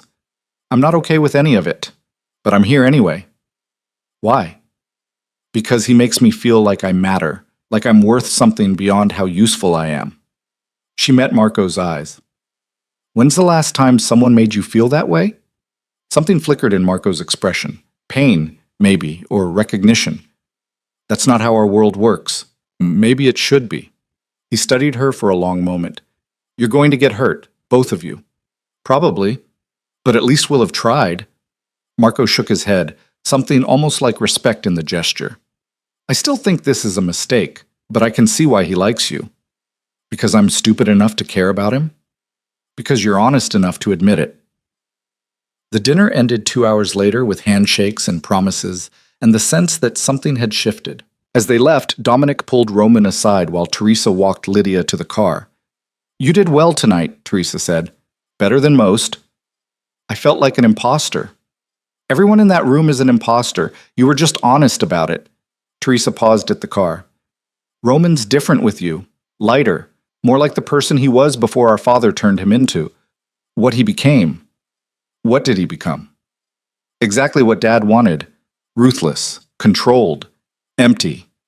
Teresa's voice went soft. You're giving him permission to be something else. Don't underestimate how rare that is. Roman joined them then, tension in his shoulders easing when he saw Lydia. Ready to go? More than ready. The drive back to her apartment was quiet. Lydia watched the city blur past, processing everything that had happened, everything she'd learned. You okay? Roman asked finally. I don't know. That was a lot. Too much? Maybe, but I survived it. She looked at him. Your brother really hates me. My brother hates anything that threatens his control. You threaten his control over me. Because you care about me. Yes. The simple admission made Lydia's chest tight. This is real, isn't it? You're not just using me to prove something to them? Roman looked genuinely hurt. Is that what you think? I think I've been used before. I think powerful men don't usually notice women like me unless they want something. She twisted her hands together. I think I'm terrified this is all going to fall apart, and I'm going to get my heart broken again. I can't promise that won't happen. I can't promise this doesn't end badly. Roman reached for her hand, but I can promise I'm not using you. What I feel, it's real, messy and complicated and probably a terrible idea, but real. What do you feel? He looked at her for a long moment, something vulnerable in his expression. Like maybe I'm not completely lost. Like maybe there's a version of me that's worth saving. You were always worth saving. Was I? I've done terrible things, Lydia. Things you don't know about. Things that happened before I knew you. Things that don't change the person you're trying to become. She squeezed his hand. I'm not naive. I know you have a past. But I care about who you are now, who you're choosing to be. And who's that? Someone brave enough to change. Someone willing to fight for what matters. She smiled. Someone who makes me believe in impossible things. Roman pulled her close as the car would allow, and kissed her forehead. Thank you. For what? For seeing me. The real me. Not the chair or the empire or the reputation. Just me. They arrived at her building too soon. Roman insisted on his security walking her up, despite her protests that it was overkill. At her door, she turned back to him, still in the car, still unable to follow her up those narrow stairs. Same time next week? She asked. Every week. As many weeks as you'll give me. Lydia went inside and found Danny asleep on the couch, the babysitter reading a book nearby. Everything was normal, safe, exactly as she'd left it. But she'd changed. In the space of a few hours, she'd walked into a world that should have terrified her and come out standing. She'd faced people who could destroy her with a word and refused to shrink, because Roman had believed she could. The next morning brought a crisis Lydia hadn't anticipated. She woke to 17 missed calls from her boss at the diner and a text that made her stomach drop. Need to talk. Come in early. She arrived to find Frank, her manager for 3 years, looking uncomfortable behind the counter. Lydia, thanks for coming in. What's wrong? Look, I'm just going to say it. You can't work here anymore. The world tilted. What? Why? I've never missed a shift. I'm always on time. Customers love me. It's not about your work. It's about... Frank sighed. Some guys came by yesterday, asked questions about you, made it very clear they'd be unhappy if we kept you employed. Who? What guys? Didn't leave names, but they were professional, scary professional. He looked genuinely apologetic.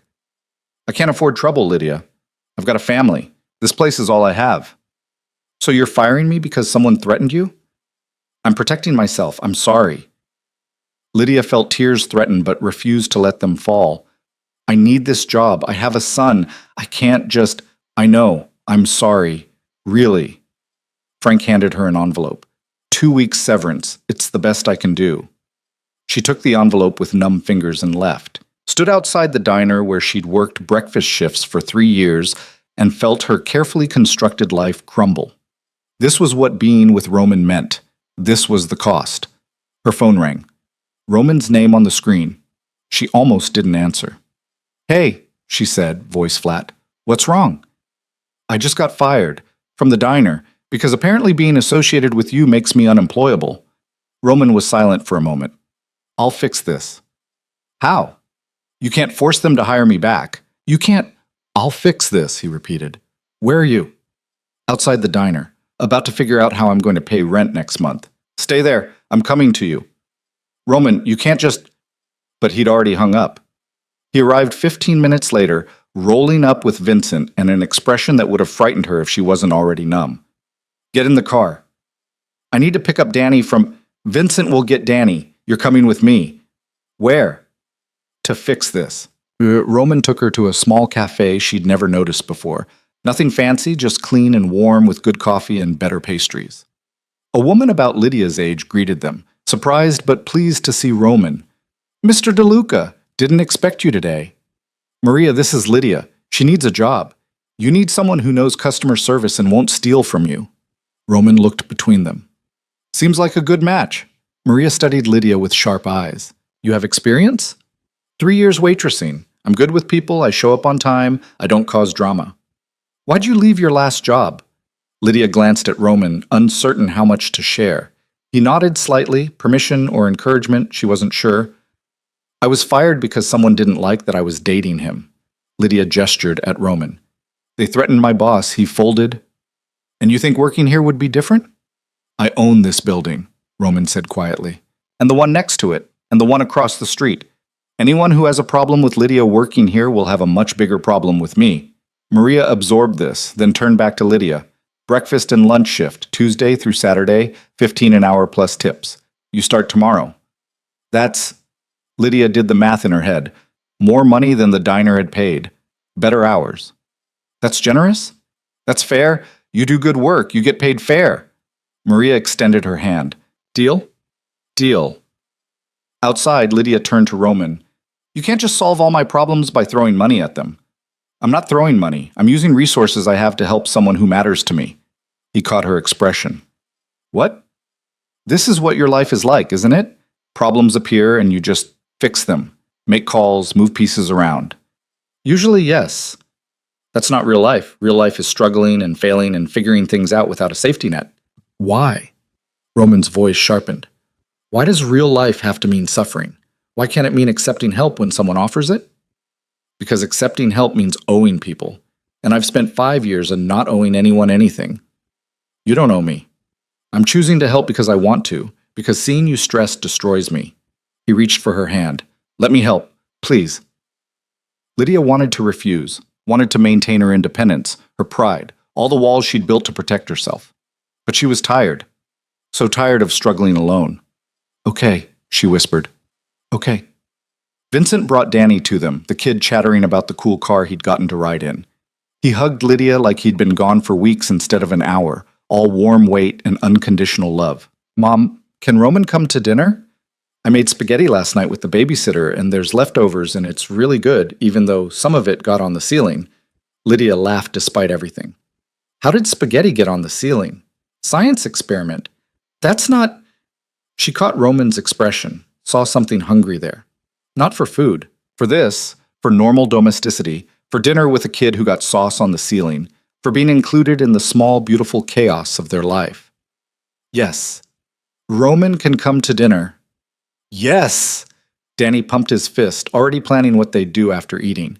Her apartment had never felt smaller than it did with Roman's wheelchair taking up space in the narrow entryway. He looked around, taking in the secondhand furniture, the drawings taped to walls, the organized chaos of a home that was small but loved. "It's not much," Lydia started. "It's perfect. You're humoring me. I'm being honest. This is—" He gestured vaguely. "Real. Lived in. My penthouse is 3,000 square feet of nothing. This is 500 square feet of everything." Danny insisted on showing Roman every toy, every drawing, every treasure he'd collected. Roman listened to all of it with attention that made Lydia's chest ache. When had anyone listened to her son like this? When had anyone cared about his dinosaur collection or his theories about time travel? Dinner was chaos. The spaghetti was overcooked and underseasoned, and Danny talked with his mouth full, and Lydia burned the garlic bread. It was the best meal Roman had eaten in months. "This is nice," he said during a rare moment when Danny paused for breath. "It's a disaster. It's life. Real life." He looked at her across the cluttered table. "Thank you for letting me be part of it." After dinner, Danny crashed hard. Full of pasta and conversation, he fell asleep on the couch mid-sentence about tyrannosaurs. Lydia carried him to his small bedroom, tucking him in with practiced efficiency. When she returned, Roman was looking at the drawings on her refrigerator. Family portraits where Danny had drawn 3 stick figures, one labeled Mom, one labeled Danny, and a recent edition labeled Roman with what appeared to be wheels. "He added you," Lydia said softly. "Last week. Said we were a family now." "Are we?" "I don't know." "Are we?" Roman turned to face her. "I want to be. Is that crazy? We've known each other a month. It's too fast, too soon. But I want. He stopped, struggling with words. I want this. You and Danny and spaghetti on the ceiling. I want to matter to someone beyond what I can do for them. You matter to us. Too much, probably. Lydia moved closer. I'm scared, Roman. Scared of how fast this is happening. Scared of what it means. Scared that I'm going to wake up and you'll realize I'm not worth all this trouble. You're worth everything. He pulled her down to eye level, their faces inches apart. And I'm terrified too. Terrified I'm going to hurt you. That my world is going to swallow you whole. That I'll lose you the same way I've lost everything else I cared about. So what do? We stay. We fight. We choose each other even when it's hard. Roman cupped her face gently. Can you do that?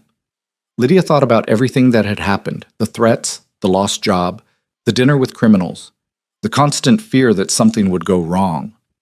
Then she thought about Danny's laugh when Roman played with him, about the way Roman looked at her like she was precious, about feeling seen for the first time in years.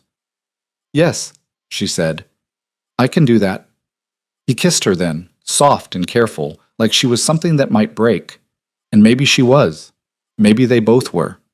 But broken things could still choose each other, could still build something beautiful from the pieces.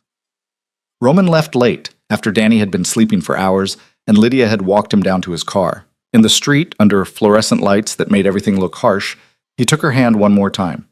Thank you, he said. For terrible spaghetti?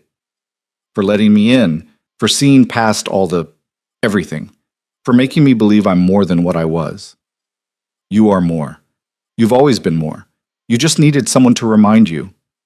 He kissed her goodnight, longer this time, deeper, with a promise of things unsaid, and left. Lydia climbed back up to her apartment, tired and scared and hopeful all at once.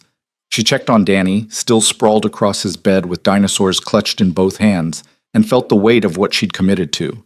She was dating a man whose brother hated her, a man whose business associates had gotten her fired, a man who lived in a world so different from hers they might as well be different species. But he'd sat at her cluttered table and listened to her son talk about dinosaurs with genuine interest. He'd helped her find a job without making her feel weak for needing help. He'd looked at her tiny apartment like it was a palace. Maybe that was enough. Maybe choosing each other was enough. Lydia fell asleep that night thinking about emerald dresses and business dinners, and a future that terrified her almost as much as it thrilled her. Tomorrow she'd start a new job. Tomorrow she'd navigate this impossible relationship one day at a time. Tomorrow she'd keep choosing Roman despite every logical reason not to. But tonight she'd just sleep and dream of a man in a wheelchair who'd looked at her like she hung the moon. That was enough for now, more than enough. 3 months passed in a blur of new routines and small miracles. Lydia settled into her job at Maria's Cafe, where the tips were good and nobody asked questions about who she was dating. Danny started kindergarten and came home every day with stories about his new friends and artwork that covered their refrigerator in layers. Roman became a fixture in their lives. Sunday afternoons at the park, Wednesday dinners at Lydia's apartment, stolen moments whenever their complicated schedules aligned. It was almost normal, almost safe, which was why Roman should have seen the disaster coming. He was in physical therapy when his phone exploded with calls. Sarah had him on parallel bars, sweat pouring down his face as he tried to hold his weight for 30 seconds. His legs shook violently, muscles screaming, but he'd made it to 28 seconds before his phone started buzzing across the mat. Ignore it, Sarah commanded. Roman tried, made it to 31 seconds before his legs gave out and he crashed back into his chair, gasping. Better, Sarah said, making notes. You're getting stronger. The phone kept buzzing. Roman checked it and felt ice flood his veins. Teresa, Marco, Vincent, Dominic Castellano, all within the last 3 minutes. I need to take this. Roman, but he was already calling Teresa back. She answered on the first ring. Where are you? Physical therapy. What's wrong? Marco made a move, a big one. Her voice was tight with something Roman couldn't identify. He's calling a family meeting, tonight. Says it's about leadership succession, and he has evidence you're unfit to continue. Evidence of what? I don't know yet, but Roman, he's been planning this. Whatever he has, it's going to be bad. Roman's mind raced. The meeting's at the estate? 7 o'clock. He's invited everyone, all the families, all our associates. Teresa paused. He's making this public. Whatever happens tonight determines who runs things going forward. I'll be there. He hung up and immediately called Lydia. She answered on the third ring, slightly breathless. Hey, I'm on my break, but it's quick. I need you to take Danny and leave the city, tonight. Silence. Then, carefully, what happened? Marco's making his move. I don't know what he's planning, but I need you safe. Vincent will pick you up in an hour. He'll take you somewhere secure until this is over. Roman, I'm not running. We talked about this. That was before my brother decided to declare war. Lydia, please, for Danny. Just for a few days until I handle this. Handle it how? I don't know yet, but I can't think clearly if I'm worried about you getting caught in the crossfire.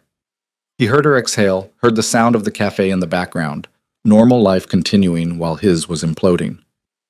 Okay, but Roman, be careful. Whatever Marco has planned, I know. I will. And when this is over, you come find us. You don't disappear into that world and forget. I could never forget you, either of you. Promise? Promise.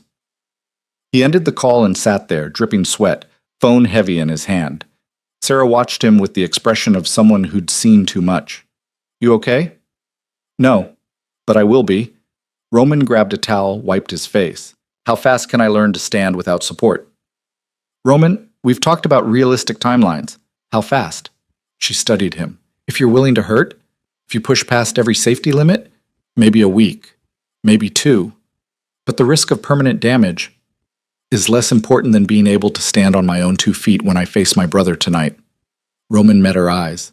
I need this, Sarah. I need to look him in the eye without looking up. Then we work. Now. Hard as you can take it. They worked for 3 more hours. Roman pushed past pain into something worse, agony that made him want to vomit, want to quit, want to accept that this was impossible. But every time he wanted to stop, he thought about Marco's smug face, about Lydia and Danny somewhere safe but temporary, about the empire his father had built that was being stolen by someone who'd never earned it. By the time Sarah called it, Roman could hold himself upright on the parallel bars for almost 2 minutes. His legs shook constantly and the pain was spectacular, but he was standing. You're going to regret this tomorrow, Sarah warned. I'll regret not trying more. At 5 o'clock, Roman went home and dressed with more care than he'd given anything in months. Dark suit, his father's watch, cufflinks that had been a gift when he'd made his first major deal. Armor disguised his clothing. Teresa arrived at 6, looking worried and beautiful and ready for battle in her own way. You sure about this? She asked. No, but I'm doing it anyway. Marco has something. I don't know what, but he's too confident, too sure this is going to work.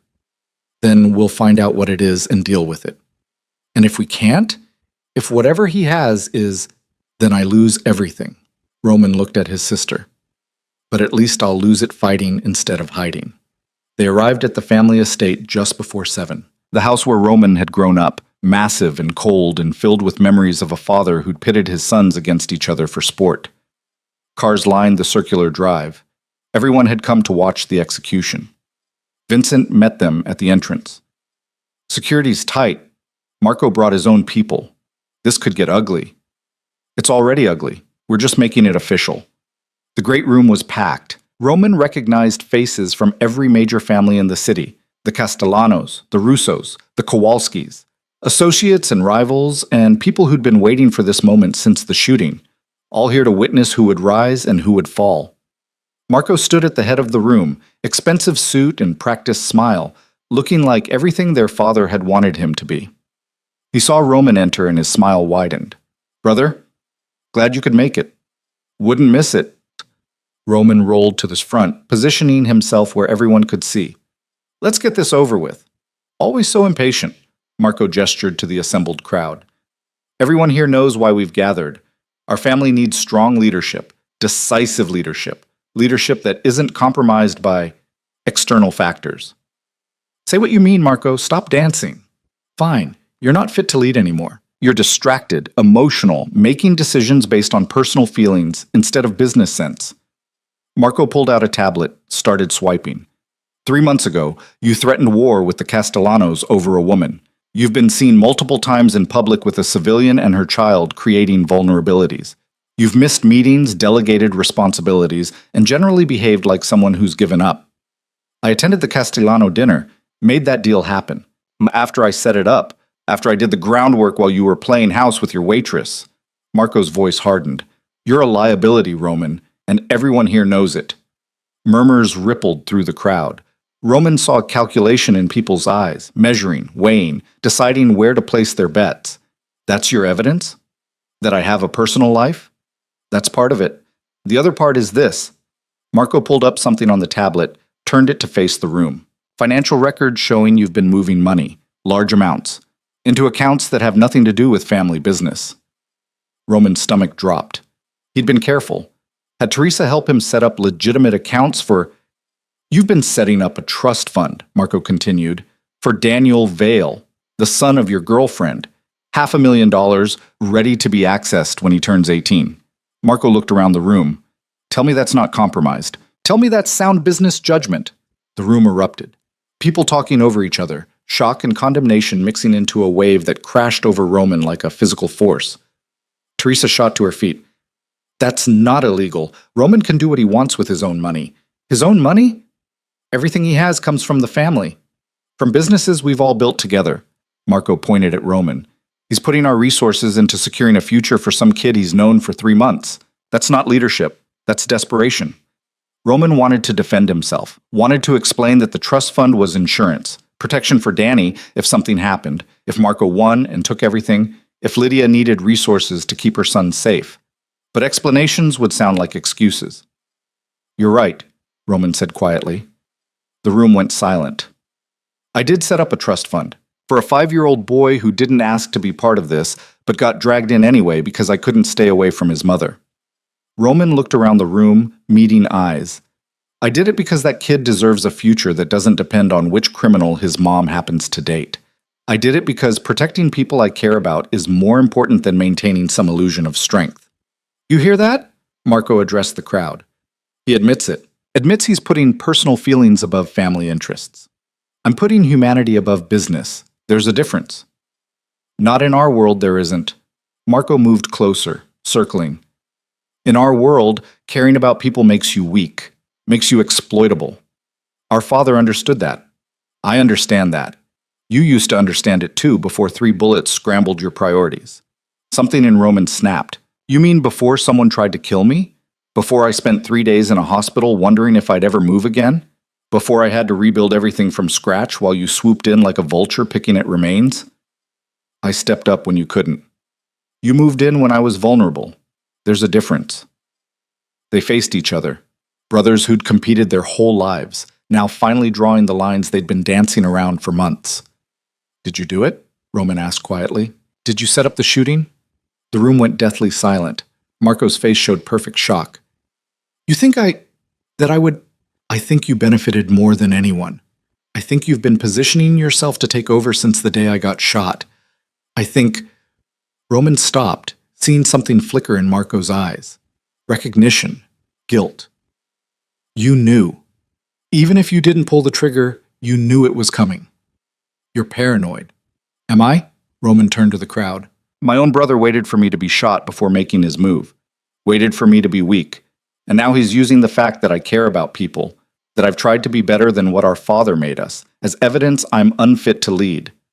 Because you are unfit, Marco said coldly. You're soft, compromised, everything our father warned us not to become. Our father died alone and hated. That's what his strength got him. Our father built an empire. Our father built a prison, and I'm done living in it. The words hung there, impossible to take back. Roman saw shock ripple through the assembled crowd, saw Marco's face go white with rage. Then you're done, period, Marco said quietly. You want out? Fine. Walk away. Give me control and go play family with your waitress and her bastard son, but you don't get to keep one foot in both worlds. You choose. Right now. Roman looked around the room, saw faces he'd known for years, some sympathetic, most calculating, saw the empire his father had built, his grandfather before that, saw everything he'd been raised to protect and expand and eventually pass on. Then he thought about Lydia's laugh, Danny's dinosaur drawings, spaghetti on the ceiling and coffee shop conversations, and the way it felt to be seen as just Roman instead of Roman DeLuca. "I choose them," he said. The room exploded. People shouting, arguing, Marco's face going through emotions too fast to track. Teresa grabbed Roman's arm. "Think about this." "I have. For 3 months I've been trying to balance both worlds, and it's destroying me. Marco's right about one thing. I can't do both." Roman looked at his brother. "You want the empire? Take it. Run the businesses. Make the deals. Live in our father's shadow. I'm done." "You're walking away." Marco sounded genuinely shocked. "From everything. From this. Not from everything." Roman turned his chair toward the door. "The money I moved for Danny's trust? That's mine, legally separate from family assets. Teresa helped me make sure of that months ago. Everything else, the businesses, the properties, the whole complicated mess, it's yours. Congratulations." "Roman, wait." Teresa hurried after him. You can't just... There are procedures, transfers of power, legal... Handle it. You're good at that." He stopped, turned back to face the room one last time. "Anyone who has a problem with this transition, talk to Marco. He's your leader now. Anyone who has a problem with me personally, come find me. But leave Lydia and her son alone. They're civilians. They're out." "And you?" Dominic Castellano spoke up from the back. "What are you now?" "Just a guy in a wheelchair trying to figure out how to be better than he was." Roman met his eyes. "That enough for you?" Dominic studied him for a long moment, then nodded slowly. "That's enough." Roman left. Rolled out of the house he'd grown up in, past the cars of people who'd come to watch him fall, into a night that felt impossibly vast. Teresa followed, Vincent behind her, both looking shell-shocked. "What did you just do?" Teresa asked. "Something I should have done months ago." Roman pulled out his phone, texted Vincent the address where Lydia was staying. "I need to go see her. Now."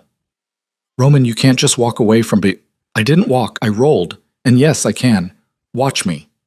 The safe house was 40 minutes outside the city, a small cottage on property Roman owned through enough shell companies that Marco would never find it. Vincent had stocked it with food and supplies, made it comfortable despite the isolation. Lydia opened the door before Roman could knock. She took one look at his face and knew. "What happened?" "I gave it all to Marco, the business, the empire, everything."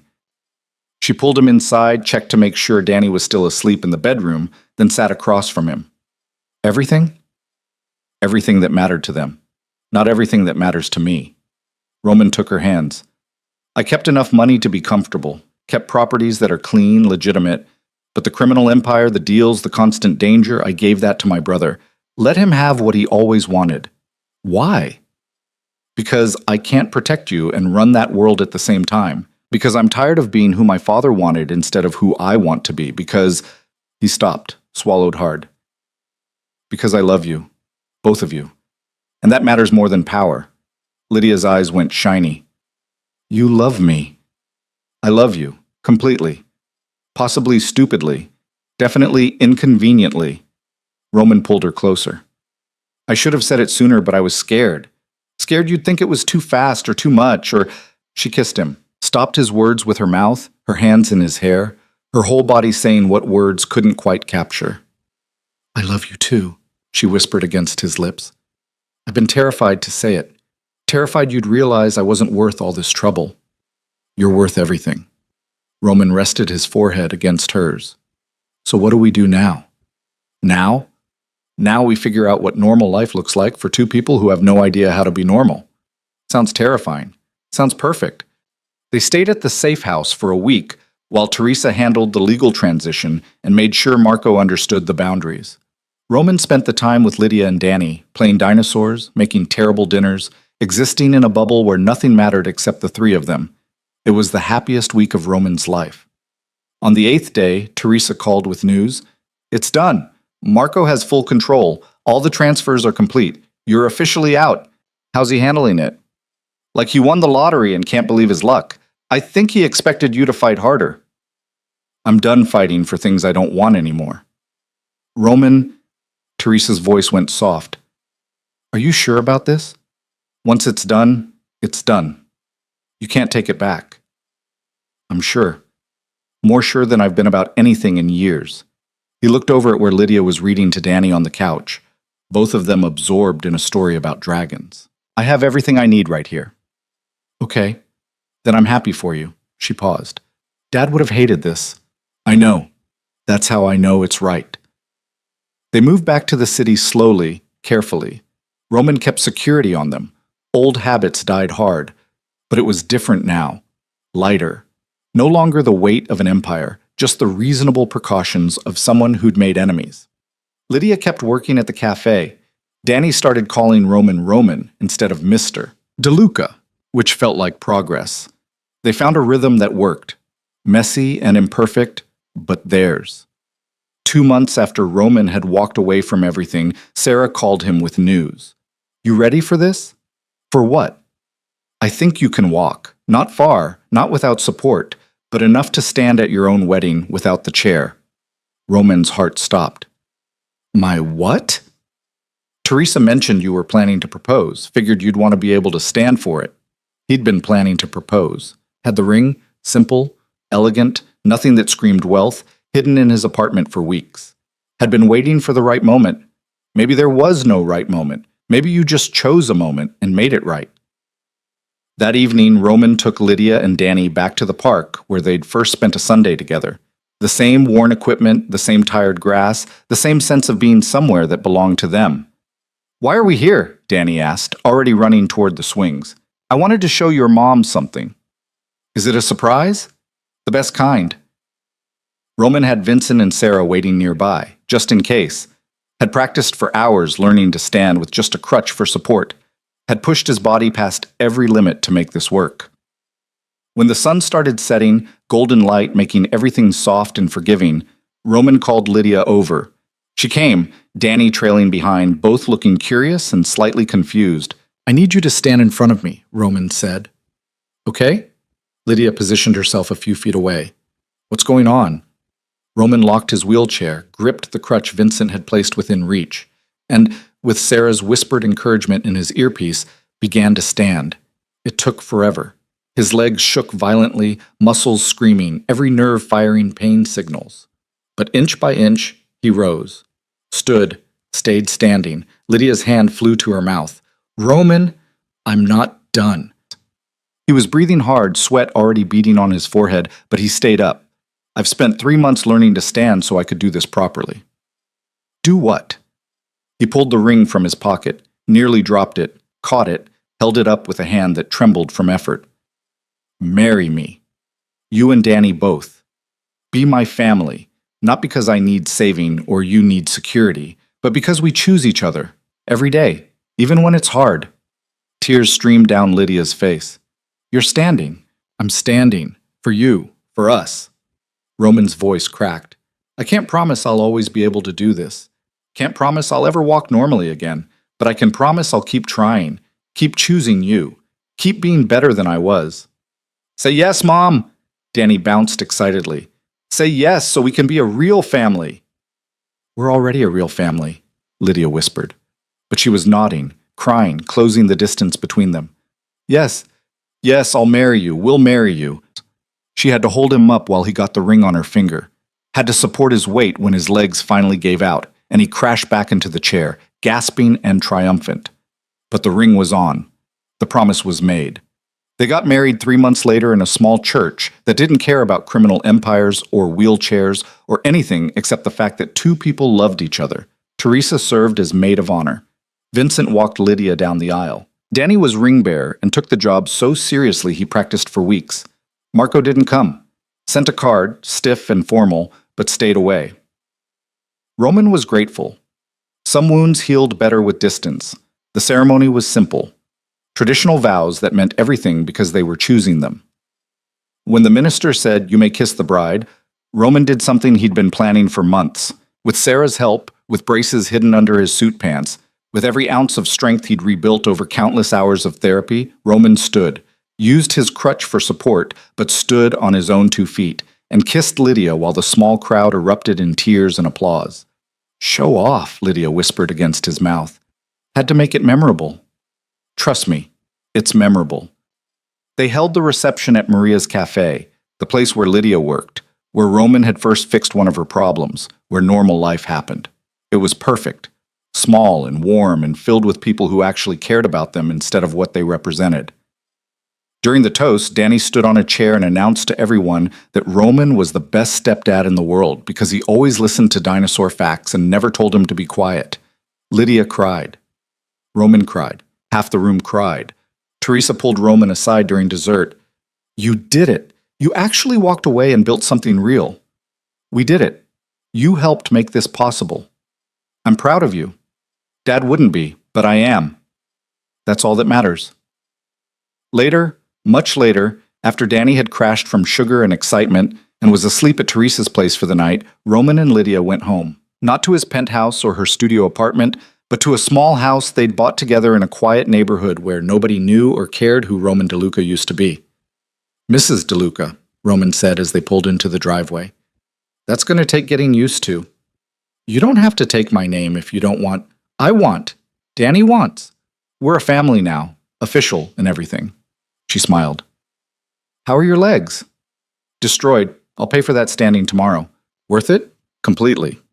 Inside, Lydia helped him out of the braces, rubbed his legs when they cramped, held him through the pain that was the price of those few moments standing. She didn't complain or suggest he shouldn't have pushed so hard, just stayed with him, silent support that meant everything. "Thank you," Roman said when the pain finally eased. "For what?" "For seeing me when I was invisible, for staying when you should have run, for making me believe I could be more than what I was. You were always more. You just needed permission to show it. And you gave me that permission. We gave it to each other." Lydia curled against him, careful of his sore legs. "What happens now?" "Now? Now we live. We raise Danny. We figure out what normal people do with their time." He paused. "I was thinking about starting a foundation for single parents, help with childcare costs, job training, housing assistance. All the things you needed and didn't have. Using your criminal empire money to help people? Redemption's expensive. Might as well spend the money on something that matters. I love you. I love you too. Both of you." Roman kissed her forehead. "Thank you for choosing me even when I was broken." "You were never broken, just bent. There's a difference." They fell asleep like that, tangled together in a house that was theirs, in a life they'd built from courage and choice and the radical belief that broken people deserved love too. 6 months later, the foundation opened. The DeLuca Family Foundation for Single Parents, funded by Roman's legitimate money, run by people who actually cared, helping families like Lydia's had been. It wasn't flashy or dramatic. It was just practical help for people who needed it. Marco called once, awkward and stiff, congratulating Roman on the foundation. They talked for maybe 5 minutes before running out of things to say. The conversation ended with mutual understanding that some relationships couldn't be saved, but at least they could be civil.